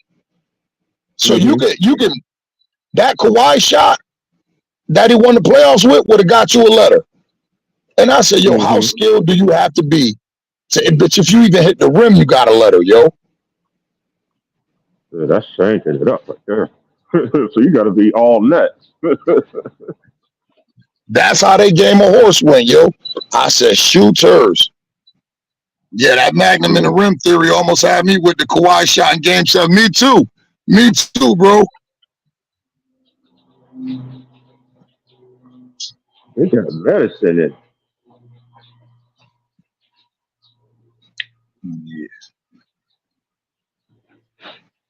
Yeah, I ain't going front, though. Like, Marcus Smart ain't want none of that dude. I see Marcus Smart backing off him on picks. He ain't want none of Steph was tearing his ass up in the finals. I ain't going front. And now Steph can't do nothing with him in the post. Marcus too strong for that.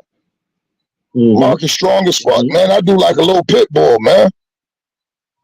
I don't understand why he don't use his. I don't understand why he used back people down. Looks like how BD was. Remember how Baron Davis was? BD was the same way. He used to back them dudes down. Yeah, that's crazy. I want to see what this Memphis thing gonna look like, though, man. I gotta see this. Well, I gotta see this without Ja these first 25 games, man. I want to see who's gonna step up and be that dude for him.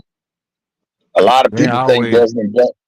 I think Desmond Bain overrated. I'm glad the brother got all the money he can get, and that's for anybody in the league. Get the max you can get from him. But I think they overpaid for Desmond Bain. They tend to play better without Ja.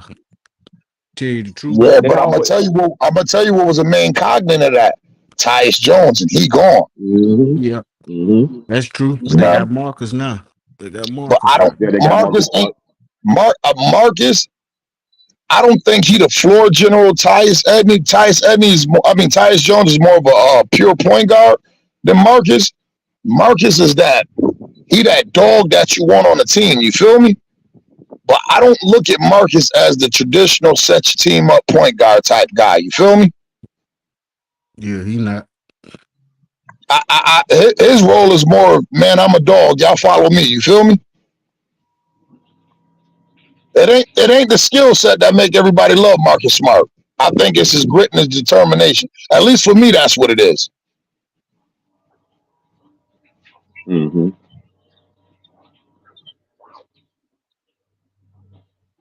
They should be able to go 500.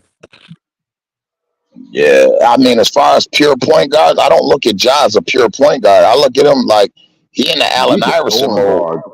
Yeah, he just. Look, I've been saying this on YouTube forever, man. These dudes is not point guards, man. These dudes are shooting guards, man. That happens to play the point. What they say, combo guards now? That's the terminology?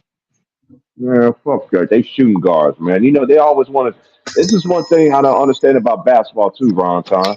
Look at all these sports and everything like that, other than football and everything like that. They the only ones I know that they changing everything up every single fucking time. Keep everything as is. I keep telling y'all this. If they go back to these old school ass rules, then you really see what these dudes can do. Until They'll never do that. The game too free flowing now, Price. I know. That's exactly what they wanted. They wanted the game free flowing. They wanted to take the physicality out of the game. They want this shit attractive. You feel me? That's why they put the emphasis on the 3-ball. I mean, but common sense just telling me the closer I get to the basket, probably the better chance I got of making it. But now they got you believing that the 3-ball better than the mid-range. You feel me? Please. Yeah. Shout out to the players that still use that mid-range, though. That mid-range is deadly. Hey, yo, that's true. My man Raj just said they sped the game up by putting 2 guards as the point guards now. Now they always in attack mode. Somebody always in attack mode. Well, they don't ain't no more feeding the post, so. Nah, not at all. Not at all, bro. And that's what I say, man. God damn that. I mean, they basically took the post game clean out the NBA, man. They made the traditional 5 irrelevant. Right. They made the traditional five irrelevant, bro. So it's just like me and you've been saying this for a while. The only what? Who's the only real centers you got in the league? Jokic and who? Embiid, And Embiid, and that's it, Embiid. right? Yeah, because I don't consider Anthony Davis a center. I mean, Mm-mm. I know he played by position, but I look at him more as a power forward. Yeah, I look at him as a power forward. He ain't no center. He plays center in today's NBA because, you know what I mean? But That's it. he always played better when he got a person like, I told people, I said, yo, look at the year he had with DeMarcus Cousins down there in New Orleans. Boy, man, he balled out. They was scared. That was a scary team that year too, bro. Hey, yo, you know what? And people tell me I'm crazy, but right now, to this day, I would love DeMarcus Cousins to be our starting five. For the simple fact, the skills.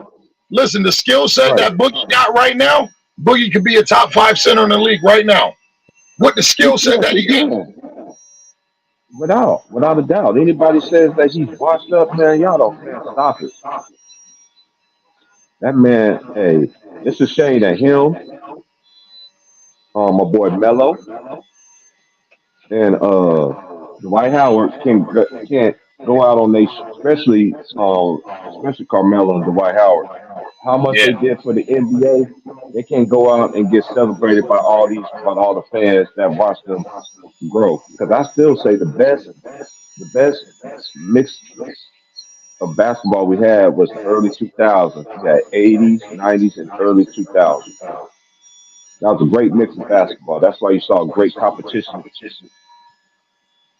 Yeah, they shit on Dwight, man. I think Dwight could still give somebody 10 to 15 minutes a game. Right. In the You right don't think he ain't situation. gonna rebound?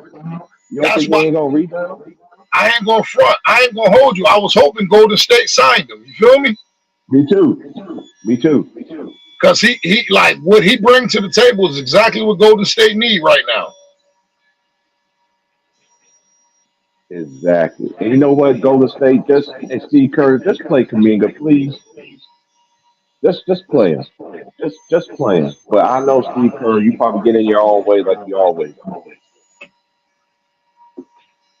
Steve Kerr And nuts. Jordan Poole and losing Jordan Poole is gonna come back to haunt y'all too. I He don't wasn't the think so. problem. Hey yo, he was the problem, bro. Ain't nobody in that locker room I like don't think that. he was. Hey I yo, don't think he was. listen, I when you disagree. hold on, when you tell me that the core that got you 3 championships they ain't really feeling that dude, then you got to go, T Price. Like, and yo, it's I've funny been because hearing too many listen, conflicting stories. So I don't know what's real or what's not. So I'm gonna tell you, the story I believe. I believe the Andre Iguodala story I just watched when he explained the reason okay. why Jordan Poole was gone. He said Jordan Poole was mad because they wanted him to play a role that he thought he outgrew. He basically wanted the same amount of freedom that Steph and Clay had. And Steve Kerr was like, nah, we Oh. need you to do this. He said, we need Mhm. you to do. He said a lot of times Jordan Poole would go out there and just play his own brand of basketball. He said they would have coach pissed because Jordan was like, nah, I'm the second leading scorer on the team. I should be able to play freestyle. I should be able to go out there and play like Steph. And they're like, nah, bro, that ain't what we need you to do. And he had a problem with that. And that brought Mhm.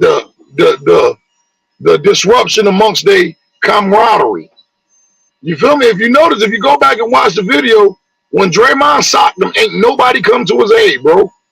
Steph and all of them was right there with their back turned, like in the paint, up under the basket.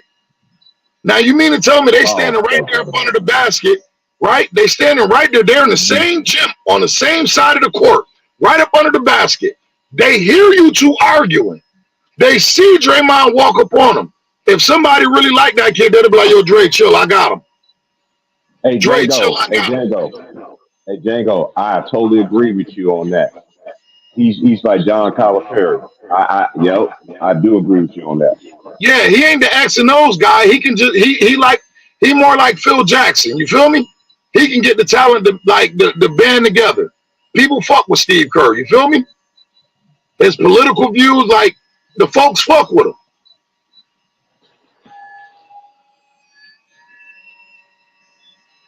Yeah, but I That know offense, everybody's big. Oh, we're gonna talk about that on my show, man. I ain't gonna do it on here. that Yeah, offense, that offense that I'm he talking run about is you gotta respect it though. A lot of movement. the. Uh, Yeah, hey yo, next night 21. I swear to God, bro, I watched that video like 20 times. I'm gonna say I literally watched that video 20 times just to try to get every aspect of the shot that it got.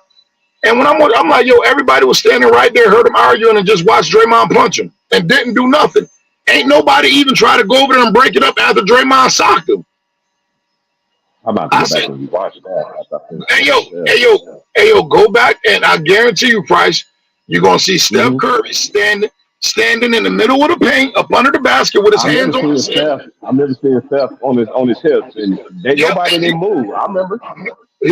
everybody listening to him arguing. Now everybody seen Draymond walking towards him. Nobody did nothing. When Draymond punched him and then caught him and started talking to him, nobody did nothing, bro. Remember Yeah, the game Steph was calling for the ball and the nigga shot the ball and Steph got a technical for throwing his mouthpiece? yeah, Like this nigga here. So like they like yeah. the I vets. get it.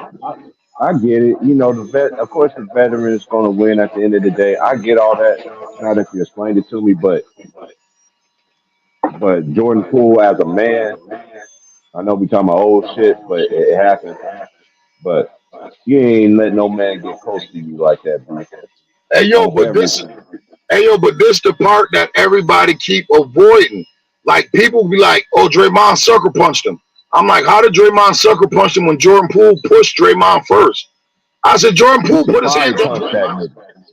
I said Jordan Poole pushed him first, bro. I said Draymond didn't just walk up to him, wait until he turned his head, then punched him.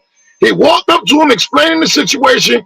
Jordan Poole said, "Get the fuck out my face," and pushed him. And Draymond fired on his ass. I don't know where your dude's coming from, but if I'm face to face with a nigga and we arguing and he pushed me and I fire on him, that's not stealing on a nigga, bro. You know? Hold on one That second. man was Hey, nigga, where that your ass ain't in school, nigga? Take your ass to school, nigga. Ain't nothing out here but trouble, nigga. Take your ass to school, man. I'm gonna tell your daddy, nigga. that man was These well. niggas always these kids out here wild, man. My homeboys kids, man. I'm telling you, man. I try to tell these young niggas, but Oh no, because I out here, agree. man, the James, Oregon laws out here, man. The Oregon laws out here. Let me tell you what happened, Ron. So my coworker get a knock on the door from the police, right? 1 o'clock in the morning, bringing her two sons home, and then the police officer gonna tell on her and her and their stepdad, who is real cool as well. He already told them the story, his side of it. He was like, "You want to hear from Big Bro's perspective?" And they over here, boy, I'm on their ass. You know why I'm on their ass? Because they was on my ass the same way when I was growing up. I didn't skip school and all that shit. School was like a safe haven for me from not being at home. You know what I'm saying? These kids, man, it's crazy. But anyway, I'm gonna have to rewatch that shit though, Ron Time, like for real. yo, watch what I tell you. You'll find out like your Round Town was telling the truth. I had to really keep watching that shit. You feel me? Like damn. I didn't notice how Yeah, but nobody.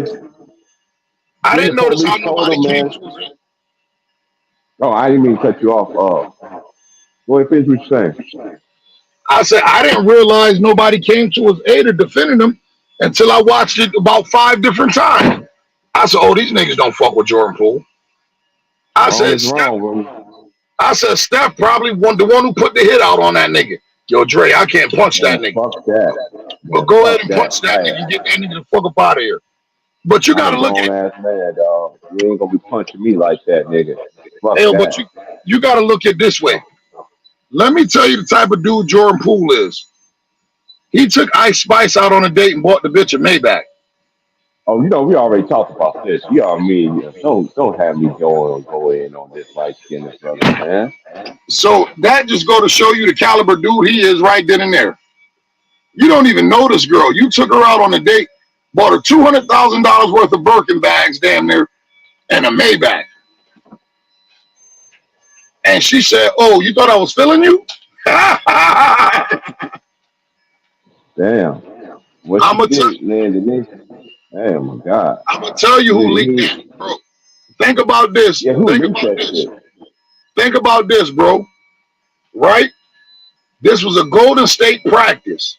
Closed practice, no cameras around. The only people who had footage of that practice was somebody who worked for Golden State, bro. That had to be a videographer or somebody. They the only people who had access to that. No, there ain't nobody that wasn't no fan or nothing. That was a Golden State employee. And to tell you the truth, they probably told him to leak it. Because they wanted to get out of paying Draymond, but Steph said, "Yo, as long as I'm here, Clay and Draymond here." Once the chef spoke, I know they was gonna pick them three. Yeah. Once the chef, no, Steph Curry said that because they was talking about him about Clay getting his next contract. He was like, "Yo, long as I'm here, Clay and Dre better be here." So Steph made the decision on who was going and who was staying.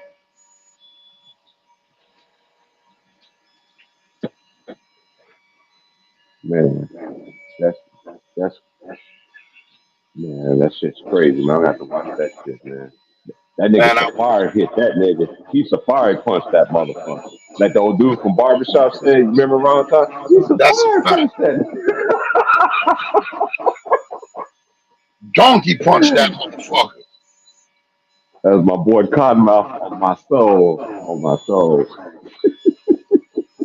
That nigga reached out and touched that nigga, boy. I just remember Steph just sitting there with it. That's sitting there on his hips. I can, Steph, he ain't no, you can tell he's not a confrontational dude, man. It's like, man, hand on his, like, man, like, hey, out of anybody, man, you shouldn't have got punched by Draymond, man. I've been watching Draymond ever since that nigga was in high school. You feel what I'm saying? I used to like him when he was at Michigan State. I thought he should have been a way better player than he was, that he think he is, but he got the rings, so I ain't knocking him, but I won't got punched by that nigga, I can tell you that. Hey, man. He socked it to his ass. No, man. Don't let nobody. What's up, underrated? That's the OG, man. Underrated darkness.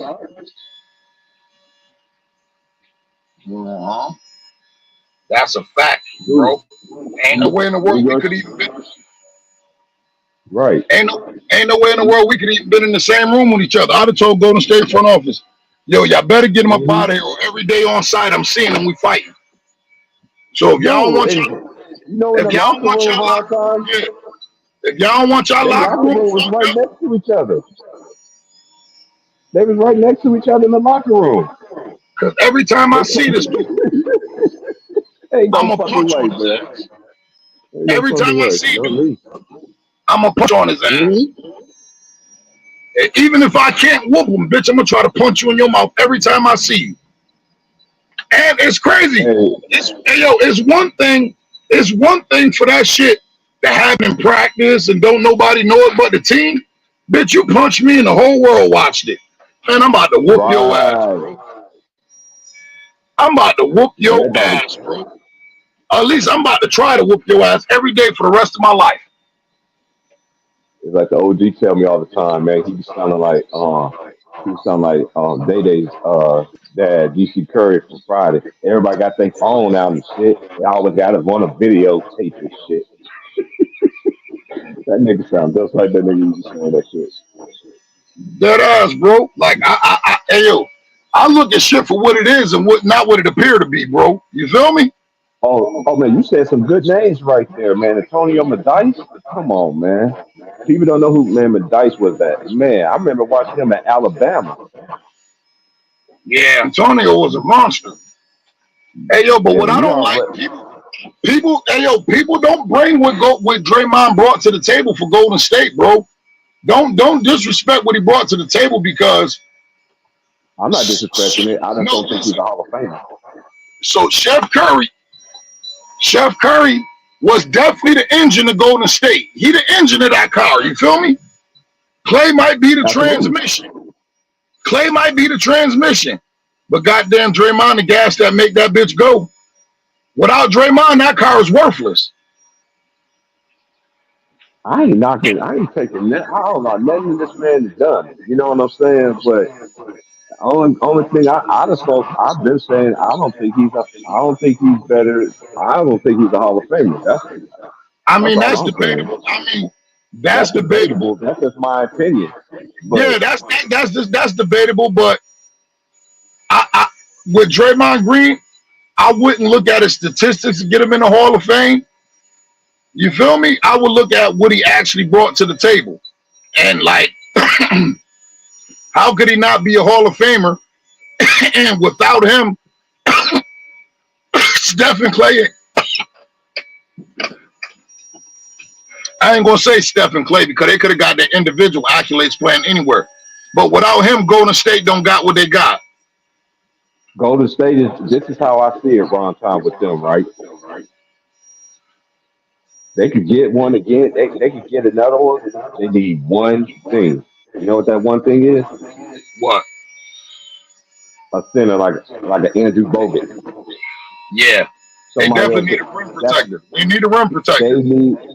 Golden State was lethal, man. And they bench. Hey, yo, and they had think way about better this. bench back then. They Hey, had yo, Rand. Barbosa, the Usher lookalike. Hey, yo, Rands, think about this, Rands. If Draymond don't get suspended in that series against Cleveland, and he have the game that he had with the 37 points, guess who won that MVP for that series? Draymond was balling that series, bro. If he never got suspended, Draymond might very well have a Finals MVP. And I'm not saying that's the end all be all because man, you doing flashbacks, man. That's when Jay Reed from Akron rubbed his nuts on his head and all that stuff and got us suspended. And then he signed with Plus that same year. How about that year? Yeah, that year. Hey yo, if you think about it, the first game back that Draymond played, he came back and had 37 that game. He did. Draymond was balling that series. So I'm saying without him being suspended. That's the last time he played like that too. Yo, and that's true, T. Price. But I'm saying if he don't get suspended, Draymond might very well have a Finals MVP on his shelf right now. And that's, like I said, that's not the end all be all because you got dudes like Cedric Maxwell who got a Finals MVP. You feel me? And he wasn't the best player on Boston.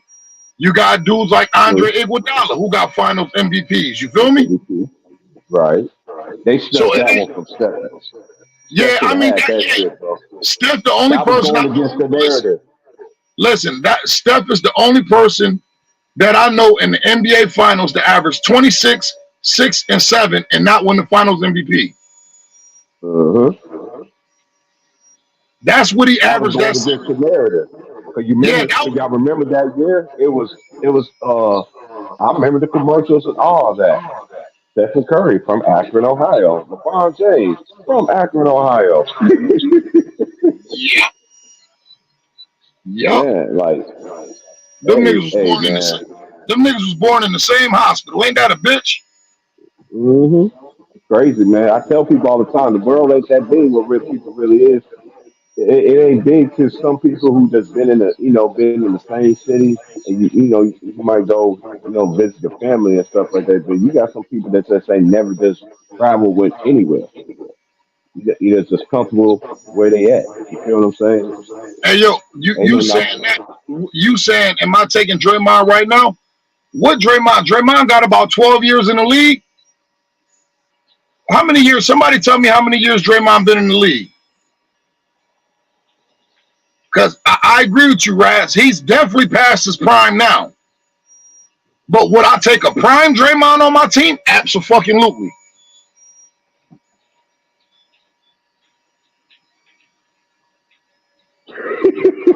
Take a look at it. Yeah, you get what I'm saying? No, so I get you, Django. I get you, bro. Like right now, nah, he ain't the Draymond he used to be. But if you ask me, would I take a Draymond Green in his prime on my basketball team? Absolutely. Hey, he was his prime. I ain't gonna lie. He was the fed. I ain't gonna sit there and you know. And that's the thing. That's who they might have let Draymond go for KD. But I don't even know if Steph would have went for that because Steph, like, that's his man. That's his guy.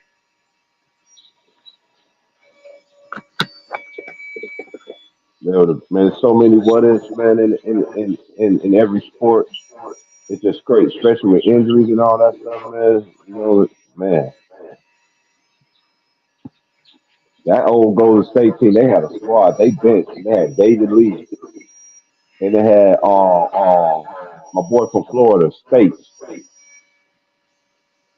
The two Then unsung they had heroes.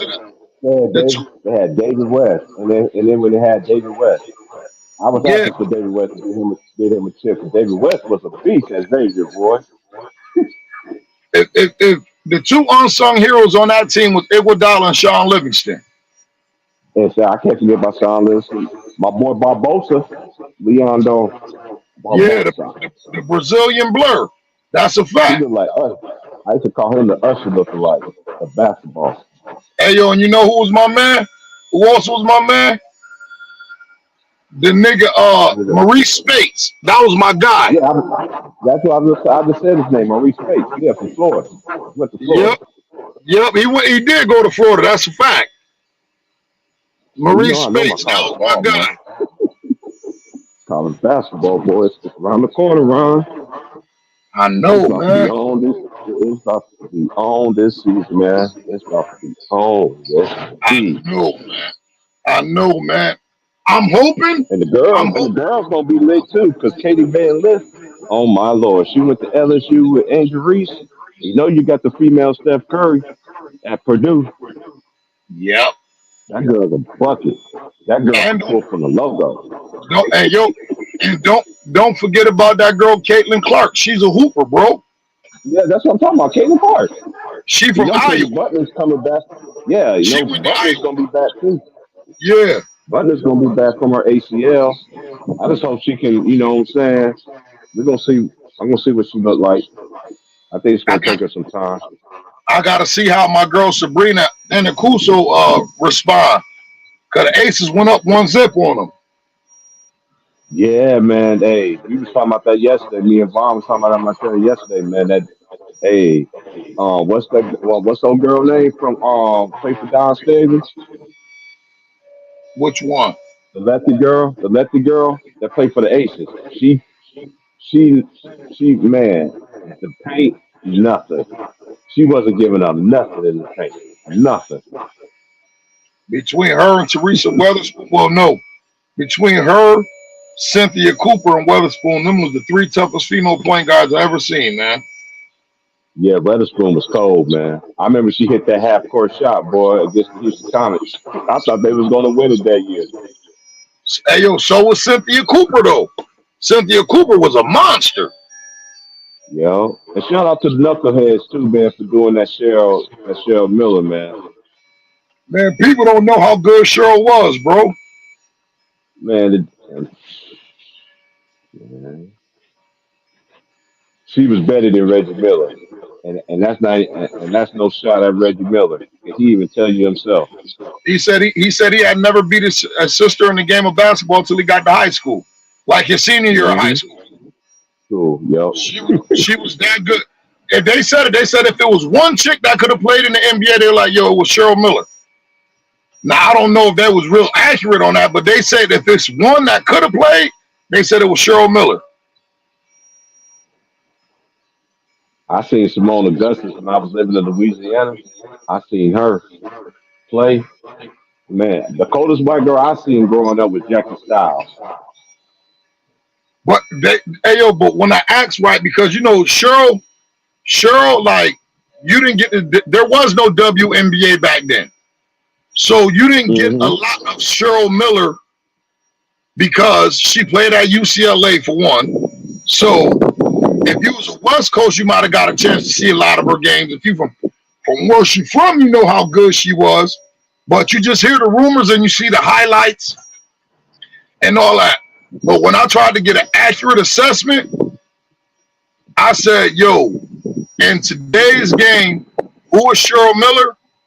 And they said put Candace Parker and what's the girl that retired early? Maya Maya Moore. Moore. They said put Candace Parker. They said put Candace Parker and Maya Moore together, and that's Cheryl Miller. I said, damn. That's that. They said that's the closest assessment because they said there's still no girl like her in the WNBA, no woman. Excuse me, but they said put Maya Moore and Candace Parker together, and that's Cheryl Miller. And I said, damn. Speaking of Candace Parker, man, I watched it this morning. You know, it's getting college basketball season when they won that championship in 2008. Title run. In 2008, look at for anybody that know, look up Candace Parker, 2008 March Madness, and they show that girl was dunking everything. She went crazy.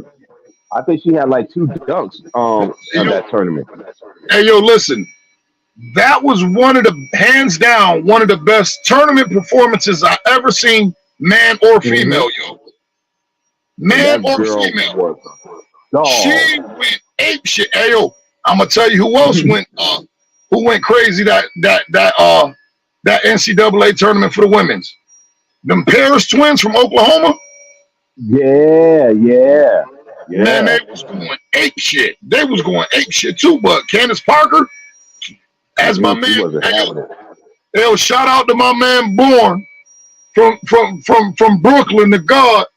As we sat in Mohawk Day Room and watched that tournament, every time she scored, he said, "Candy Dandy."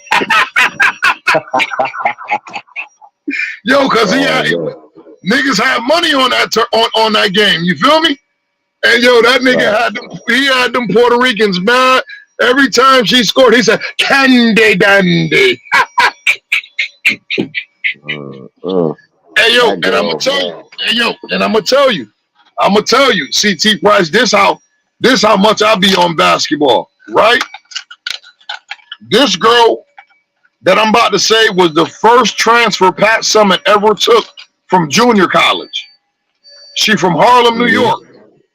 She was the starting point guard on that team. Her name was Shannon Bobbitt. And when I tell you, between her and little shorty from North Carolina, Ivory Latta. Ivory Latta was cold. Hey, yo, when I tell you they used to shake shit down, when I'm talking about these girls' handles was, listen. Even old girl that played for LSU, this girl with the big booty that played with Simone Augustus and them. She ended up, I think her last name was Johnson. Listen, not some of the best handles for a female. Some of the best handles I ever saw belong to those two girls. Ivory Latta, who played for North Carolina at the time, and Shannon Bobbitt, who played for Tennessee. And when my man told me, my man said, "Yo, she from Harlem," I said, "You could tell in her basketball game." And come to find out, after doing my research on her, I said she had to be nice. She's the first JUCO transfer Pat Summitt ever took in her program.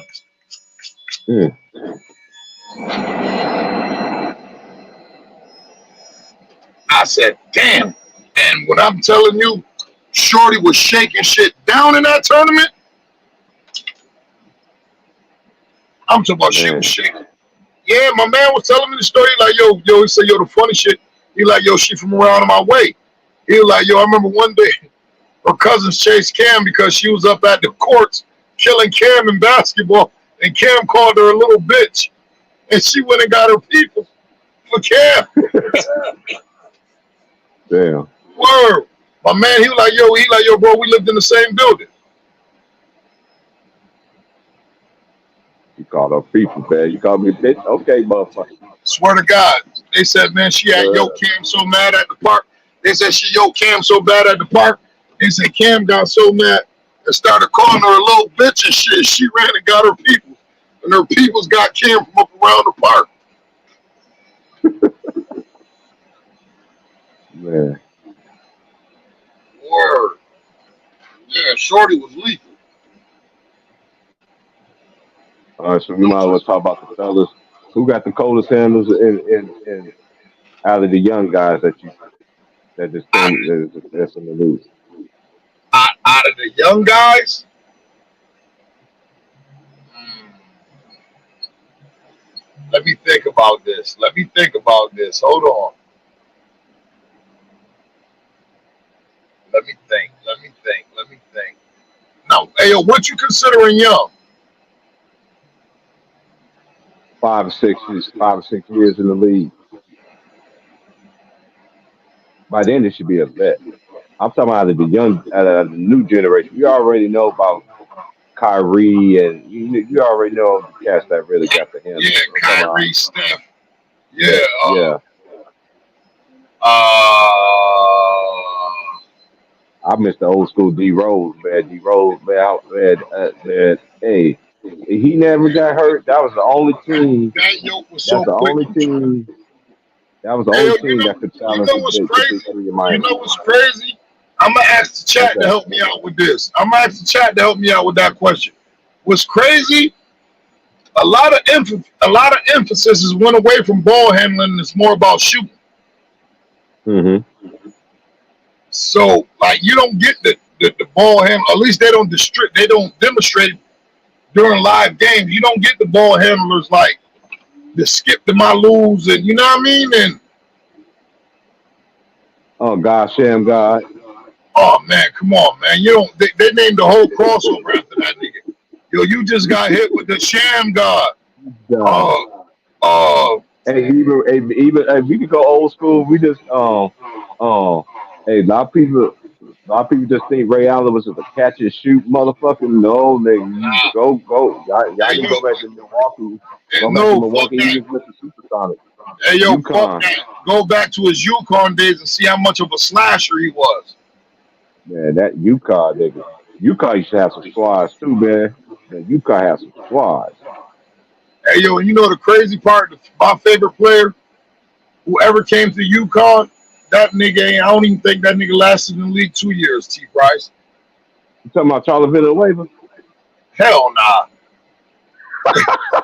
Hey, Charlie was nice though, man. Charlie But was tough. I just thought, I remember him in the All American game to run him down All American game. But Charlie was love. Charlie lasted.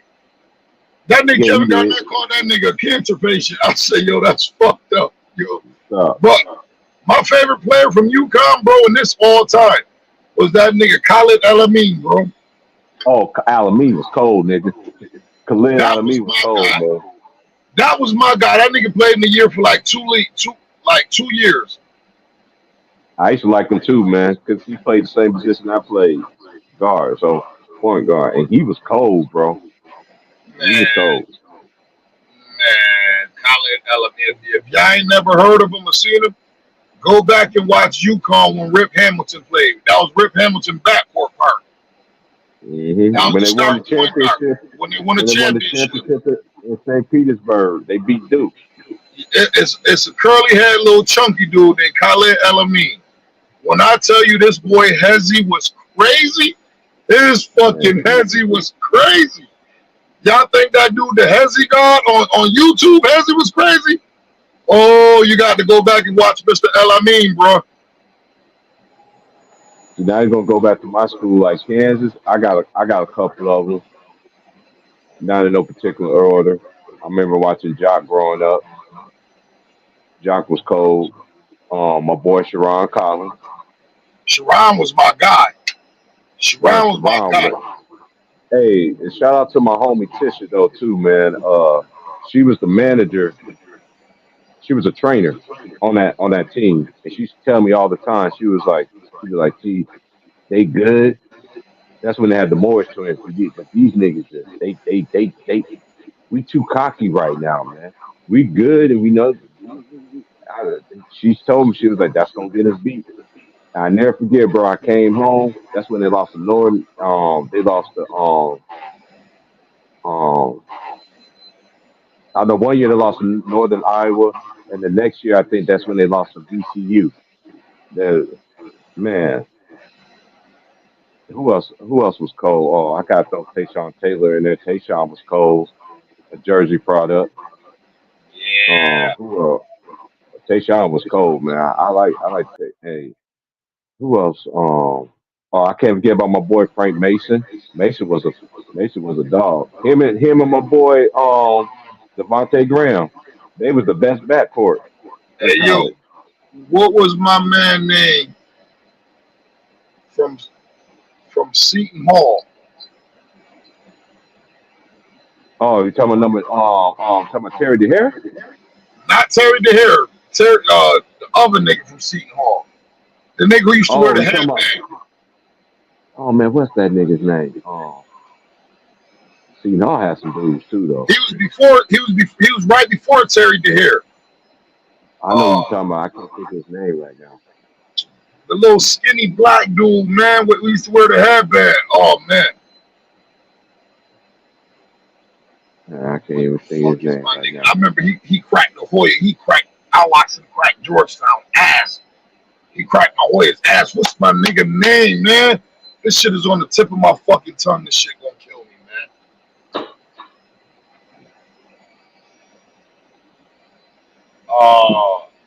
Andre, no, what the fuck his son name? I'm sitting here replaying that Shaheen Holloway. That's who I'm talking about. Shaheen Holloway. Hey, yo, shout out to Chauncey Adams, 230. That's exactly who I was talking about, bro. Shaheen Holloway, yo. He was a problem, y'all. Oh, yeah. Shaheen was a problem, y'all. Don's All-American, all that. Hey, yo, he was a problem in college, bro. I remember that game you talking about, too, bro. Thank you, Chauncey. Yo, that shit was going to drive me crazy all day until that shit came out, yo. He was cold, bro. Yeah. Let's go. Hey, Villanova, man. I remember even Nova, man. Nova had some dogs, too, back in the day, man. Yeah, but I'm going to tell you what was my man name in the Big East? He didn't, Ty Day went to Arkansas. Eric Murdoch. Yeah, Murdoch went to Providence. With the Providence. Yeah, he went to Providence. Eric Murdoch. Ty Day went to Arkansas. Yo. Yeah, Ty Day played with Lee Mayberry. Lee Mayberry, I met. Yeah, Lee Mayberry, yo. And then after that became Corey Beck, Corliss Williamson, and Scotty Thurman, and Clinton McDaniel. Clinton McDaniel was cold, boy, from Tulsa. I thought he was gonna make the league, bro, because he was a dog defensively. I swear to God, rest in peace, Coach Trent Jackson, man. If anybody ever from Rochester ever played under this Coach Trent Jackson, God bless his soul. Right? He coached for Franklin High School. Right? He reminded me of Nolan Richardson so much because this nigga used to press 94 fucking feet, yo. 94 fucking feet. You had to be such great shape playing for Franklin. And they had it too. They had Carl Jefferson. Shout out to Carl Jefferson. One of the nicest the town ever seen. 5'9" point guard. They called him the human kangaroo. Elton Brand said in the Dime magazine he was the best person he ever played with that wasn't in the NBA. He dunked on Elton Brand in the state finals. Elton Brand, yeah. And he 5'9". And I'm talking about he nuts on his neck, had it on the front page of the Democrat and Chronicle the next day. And Elton Brand had said in the Dime magazine, they asked him a question, yo, who the best player you ever played against who ain't in the NBA? And they were like a 5'9" point guard out of Rochester, New York by the name of Carl Jefferson. So Coach Jackson had Carl Jefferson on that team. He had Mel Gray on that team. He had his son Trent Jackson, he was day 3. He ended up going to Ohio State with Scooney Penn and Michael Redd and them. He went to Ohio State. Check him out. His name Trent Jackson Jr. I'm talking about his father. Then they had my man Uh, you heard of the kid John Mobley, the kid in high school right now? Yeah, John Mobley. Yep. They had his uncle named David Mobley. His uncle was the Okay. big man for that Franklin team. And John Mobley, his dad, one of the nicest dudes the town ever seen. Like he got one of the prettiest basketball games I ever seen, and that's coming from any level, bro. That dude John Mobley, his dad, John Paul Sr., yo, his uncle David, he come from a basketball family. You feel me? Like his uncle was that deal and his dad was that deal.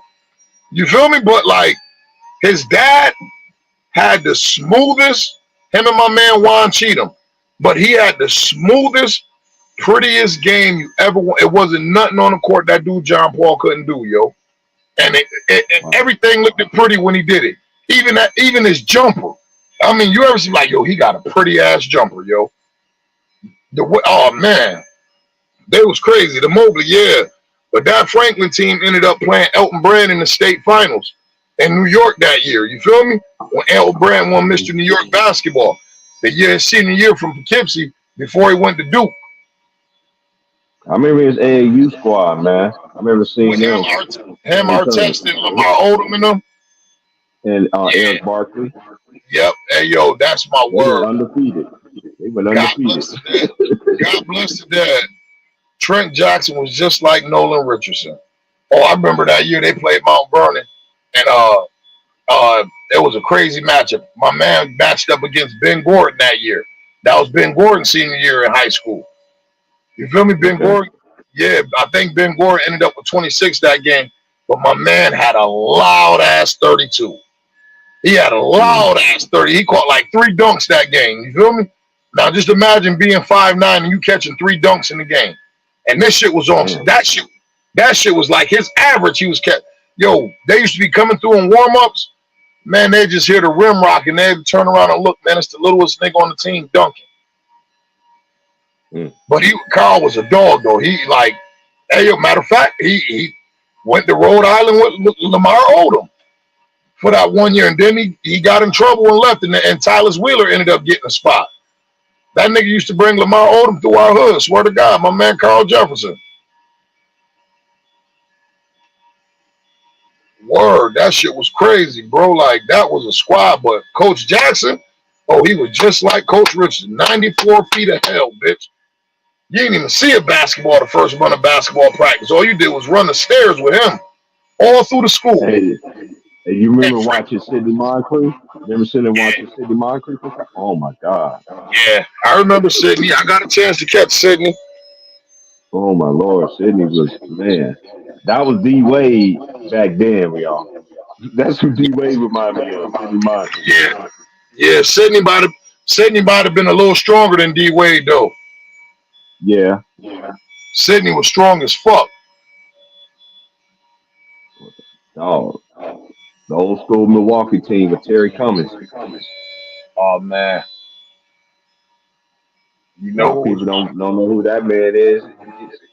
Only way you know is if you watch basketball like we did. Hey yo, you know who was my man back? Hey yo, you know who was my man? You know who was my man back in the days? He will probably be a persistent all-star if he played in today's game. Who was that? Chris Gatlin. Oh hell yeah! With that midi. Yep. Yeah, and he was a southpaw. He was southpaw. That left hand, yeah. Chris Gatlin was a problem. I remember when Sean Kemp dunked on the Suns when they gave each other gaps in the playoffs. Yeah, that's a fact. Sean Kemp flushed that dude whole radiator that game, didn't he? Hey, you know what my favorite Sean Kemp dunk that nobody don't talk about? What's that? Literally nobody don't talk about. When he dunked on Dennis Rodman in the NBA Finals. Oh man, when he cocked that bitch back. He had his whole all on his dome and everything. Like you say, nuts all in his face and shit. No, people forget about that dunk, man. I don't see it. Like I see all the, you see Sean Kemp mixtapes and shit. They don't have that dunk. Y'all need to add that dunk in there, man. How is that dunk not in it? Yeah, he did him like Dwight, like Kobe did Dwight. Mm-hmm. But Sean Kemp was it was reverse. Yeah, yeah. Him and A lot. Gary Payton, I'm telling you, man, that was the best alley oop. And man, in the league at that time, Magic, you had Magic did it his way, and then you had, I mean, that's just the evolution of that was the evolution of the point guards. The point guards don't play like them point guards. We always had scoring point guards in the league. Am I right, Ron? Yeah, scoring point guard. Yeah, I tell people, I say y'all look at. You know who else would be a monster? A perennial all-star if he played in today's game. Who is that? Kevin Johnson.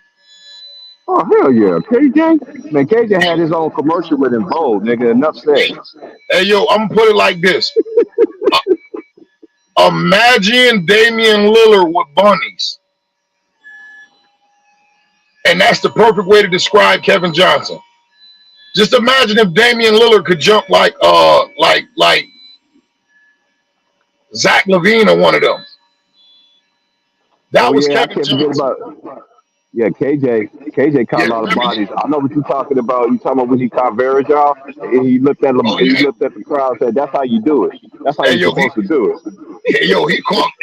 he caught Berajal with two hands, yo. Right. He flushed his whole radiator, yo. Woo.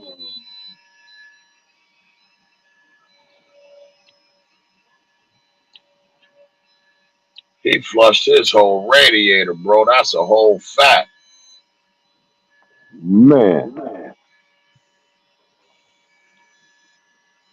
He said, "That's how you do it.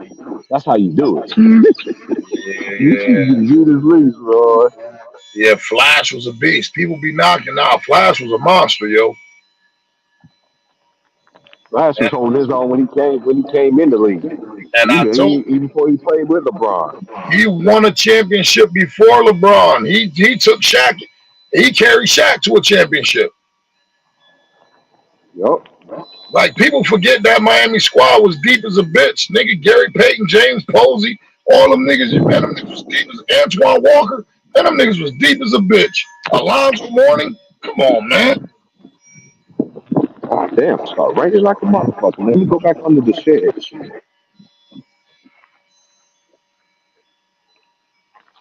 Oh, nah. That's where you're right at. He couldn't shoot the three ball like Dame. He was a great mid range shooter, but you got to think about it. The 3-point shot wasn't prevalent like it is back in the days. Yep.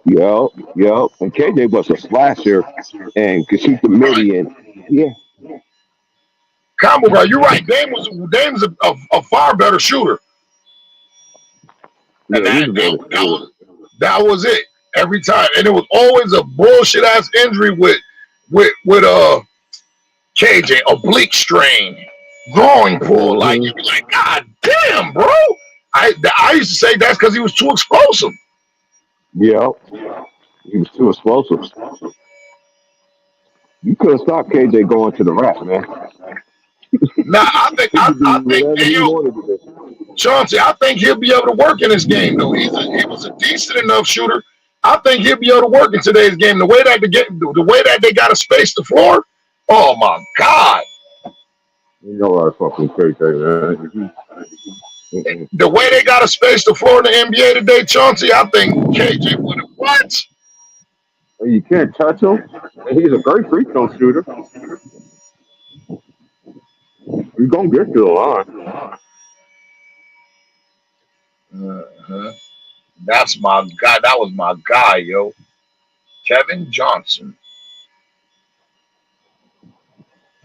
When they sat there and when I sat and saw that, I seen this talk about his commercial. I seen that growing up. I was like, man, he got his bold on his shit. I went to go get them mugs. Hey, yo, I put it like this, Chauncey. If Darius Garland, the all-star in today's game, I know Kevin Johnson would have what? Think about that, though. He ain't Darius Garland is not no KJ.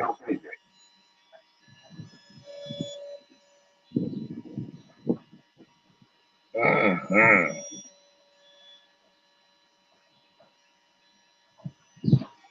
Yo, I still remember that left hand.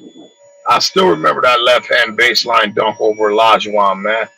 Like that was I remember he crazy. dunked on Hot Rod. I remember he dunked on Hot Rod. He told that nigga, get off me. Tell him, man, get off me. Hot Rod John Williams.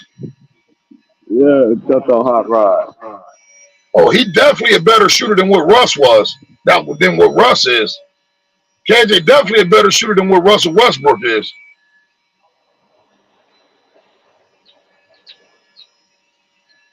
KJ could play in it. Man, them players back then, man, all them little and hey, I could give a little dog back in the day, Ron Tom. Who that? Little shorty used to play for the Denver Nuggets, Michael Adams. Yeah, Mike was tough.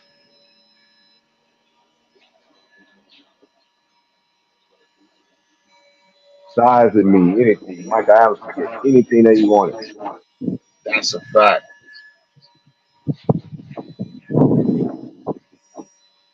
Yo, you know who another dude who was tough? T. Price that don't nobody ever talk about. That What was was that? nice as a bitch. And I know because I used to have to see that nigga a lot.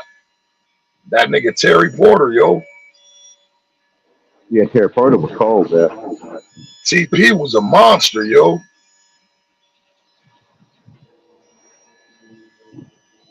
Boy, him and Drexler boy in the backcourt was a That problem, was man. a hell of a backcourt. That's And what that was everybody had. That's back in the West when we was growing up. Everybody had. You had the Lakers Showtime. Then you had Golden State when they had Run run, TMC at first. run TMC.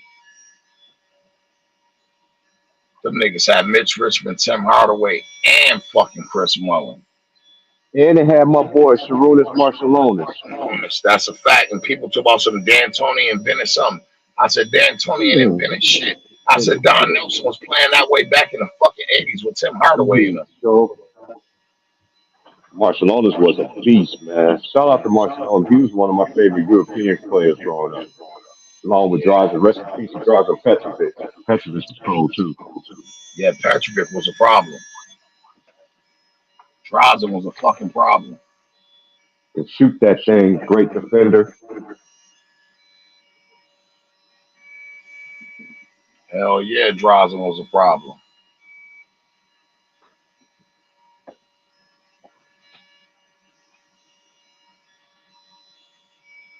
Work of the bubble. Who your favorite international player of all time? I got so many of them, man. I just don't have a favorite. Um, you got to give kudos to Tony Kukoc, man. Kukoc was a his you. A lot of people talk about Luca, but he ain't got. Don't look at Tony Kukoc's European before he came to the league. There's just so many of them. He's one of them. Let me think of another one. Uh, Venus Sabonis. A lot of people don't know about him. He came late. But that was back then. You know how it was back then when the NBA team drafted a player from over there, and that player, basically, stayed in the country to develop and all that stuff. But Right. Venus Sabonis was legendary out there. You know, Luka's legendary, but them two come to mind: Tony and Venus Sabonis. Oh, you ain't fuck with Dirk, yo. Oh, I can't forget about Dirk. Man, I watched Dirk. Kobe baptized that nigga. Yeah, Dirk had it rough. Dirk lived in the era with Tim Duncan and Kobe Bryant. hmm He got him one out of there. He should have had two though. Yeah, that little Shrimp was my man. That little shrimp was cold too. Yeah, that little Shrimp was cold. He was a That's Swiss all. Army knife to do everything. Yeah, he was like the white boy Iguodala.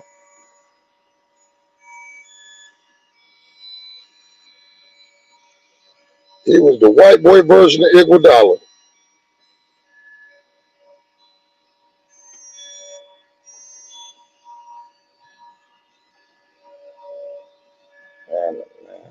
fuck was that? Boom, boom, boom, boom, boom, boom, boom. What the fuck is that?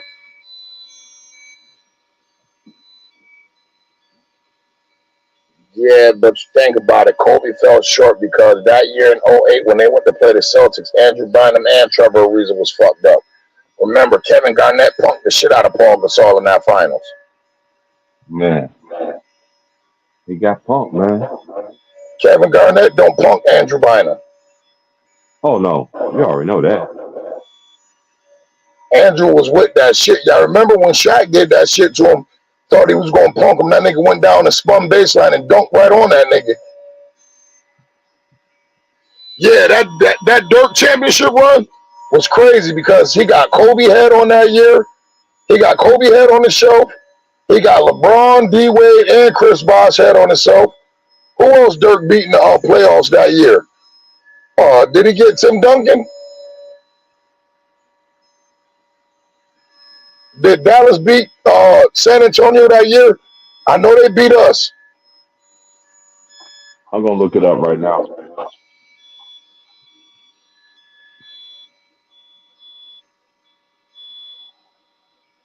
I'm about to start my stream about 20 minutes. Yeah, that nigga had to get that Mamba mentality, man. That's what that shit rubbed off on him. Kobe was telling him, "You soft, bro. You skilled as fuck, but you soft."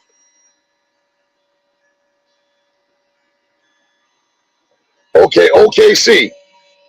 Okay, so he got KD, Russ, Harden, Kobe, LeBron, Dwayne, and Chris Bosh had on the plate all in 1 year.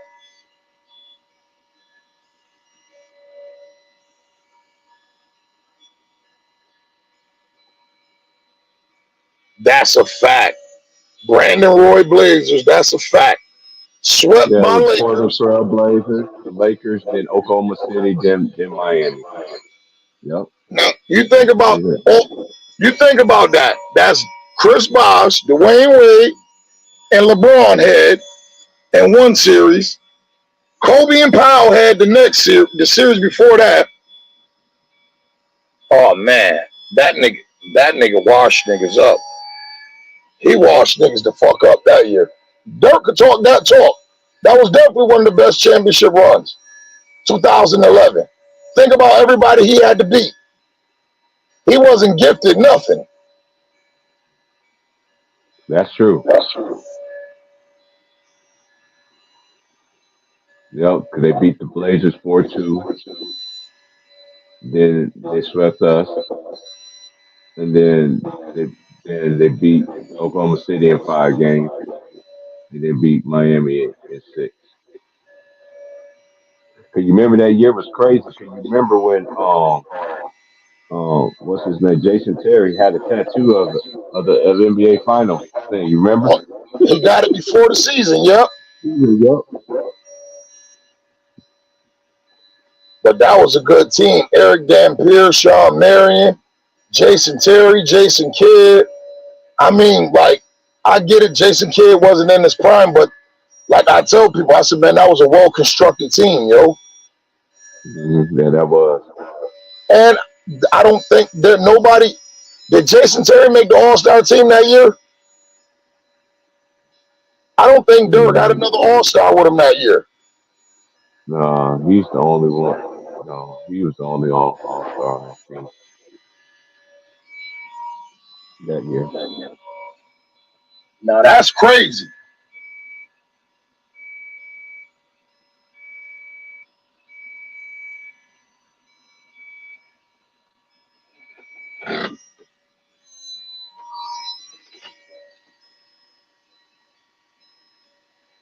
Caleb.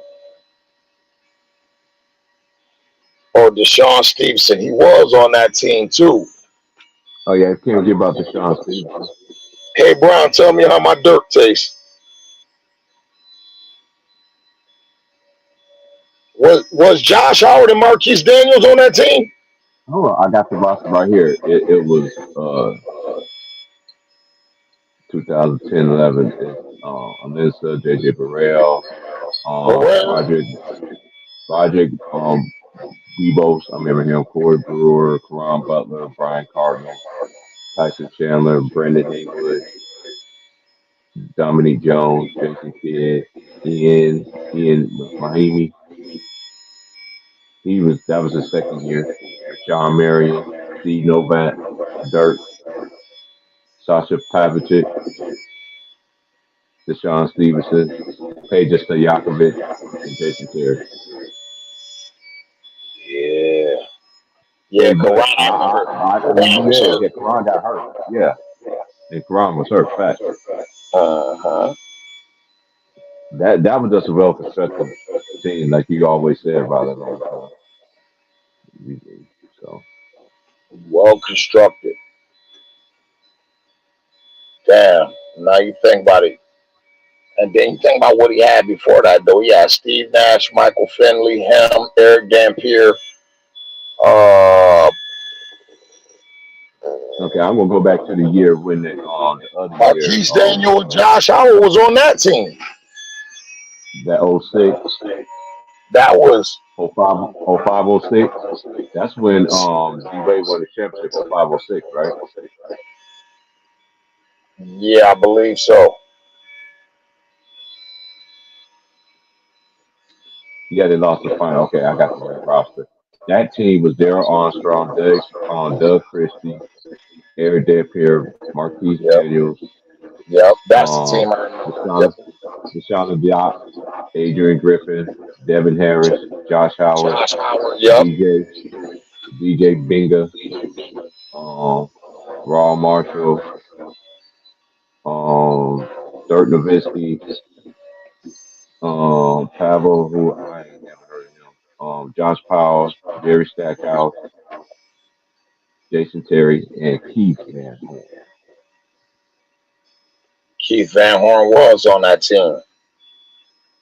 Mm-hmm. That's a fact. Next night, he beat that Miami Super team. Michael Finley, that was my dog. Finley was cold, man.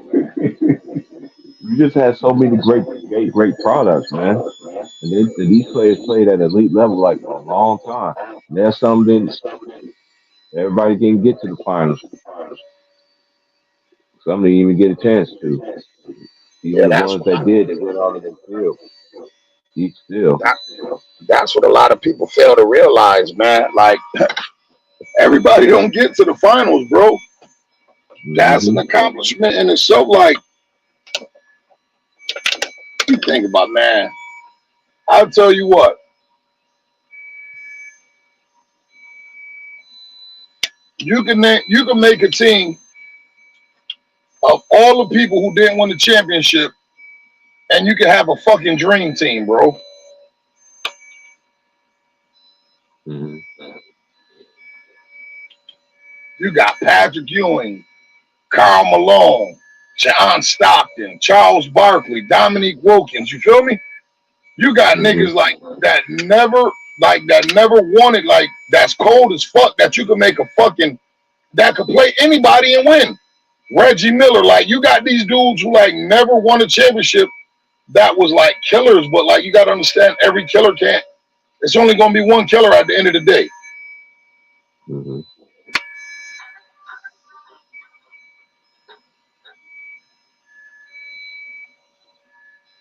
That's crazy, yo. Dudes like Elgin Baylor could be on that team. You feel me? Man. Even though they won the championship the year he retired at the first part of the season, but he ain't got no rings.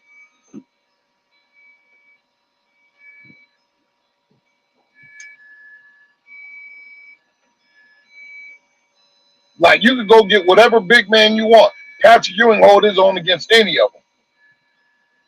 Hey, I'm about to get off here, man. I'm about to send you a link, man. I'm about to watch this video. Watch this video right quick, man. I'm gonna send you a link when I start my show, man. About 10 minutes. For sure, bro. Salute, Ticket, man. Salute everybody, man. We out, man. Salute, man. Salute y'all, man. Salute to all the peoples, man. Peace, Ticket. Salute to everybody in the chat. Peace.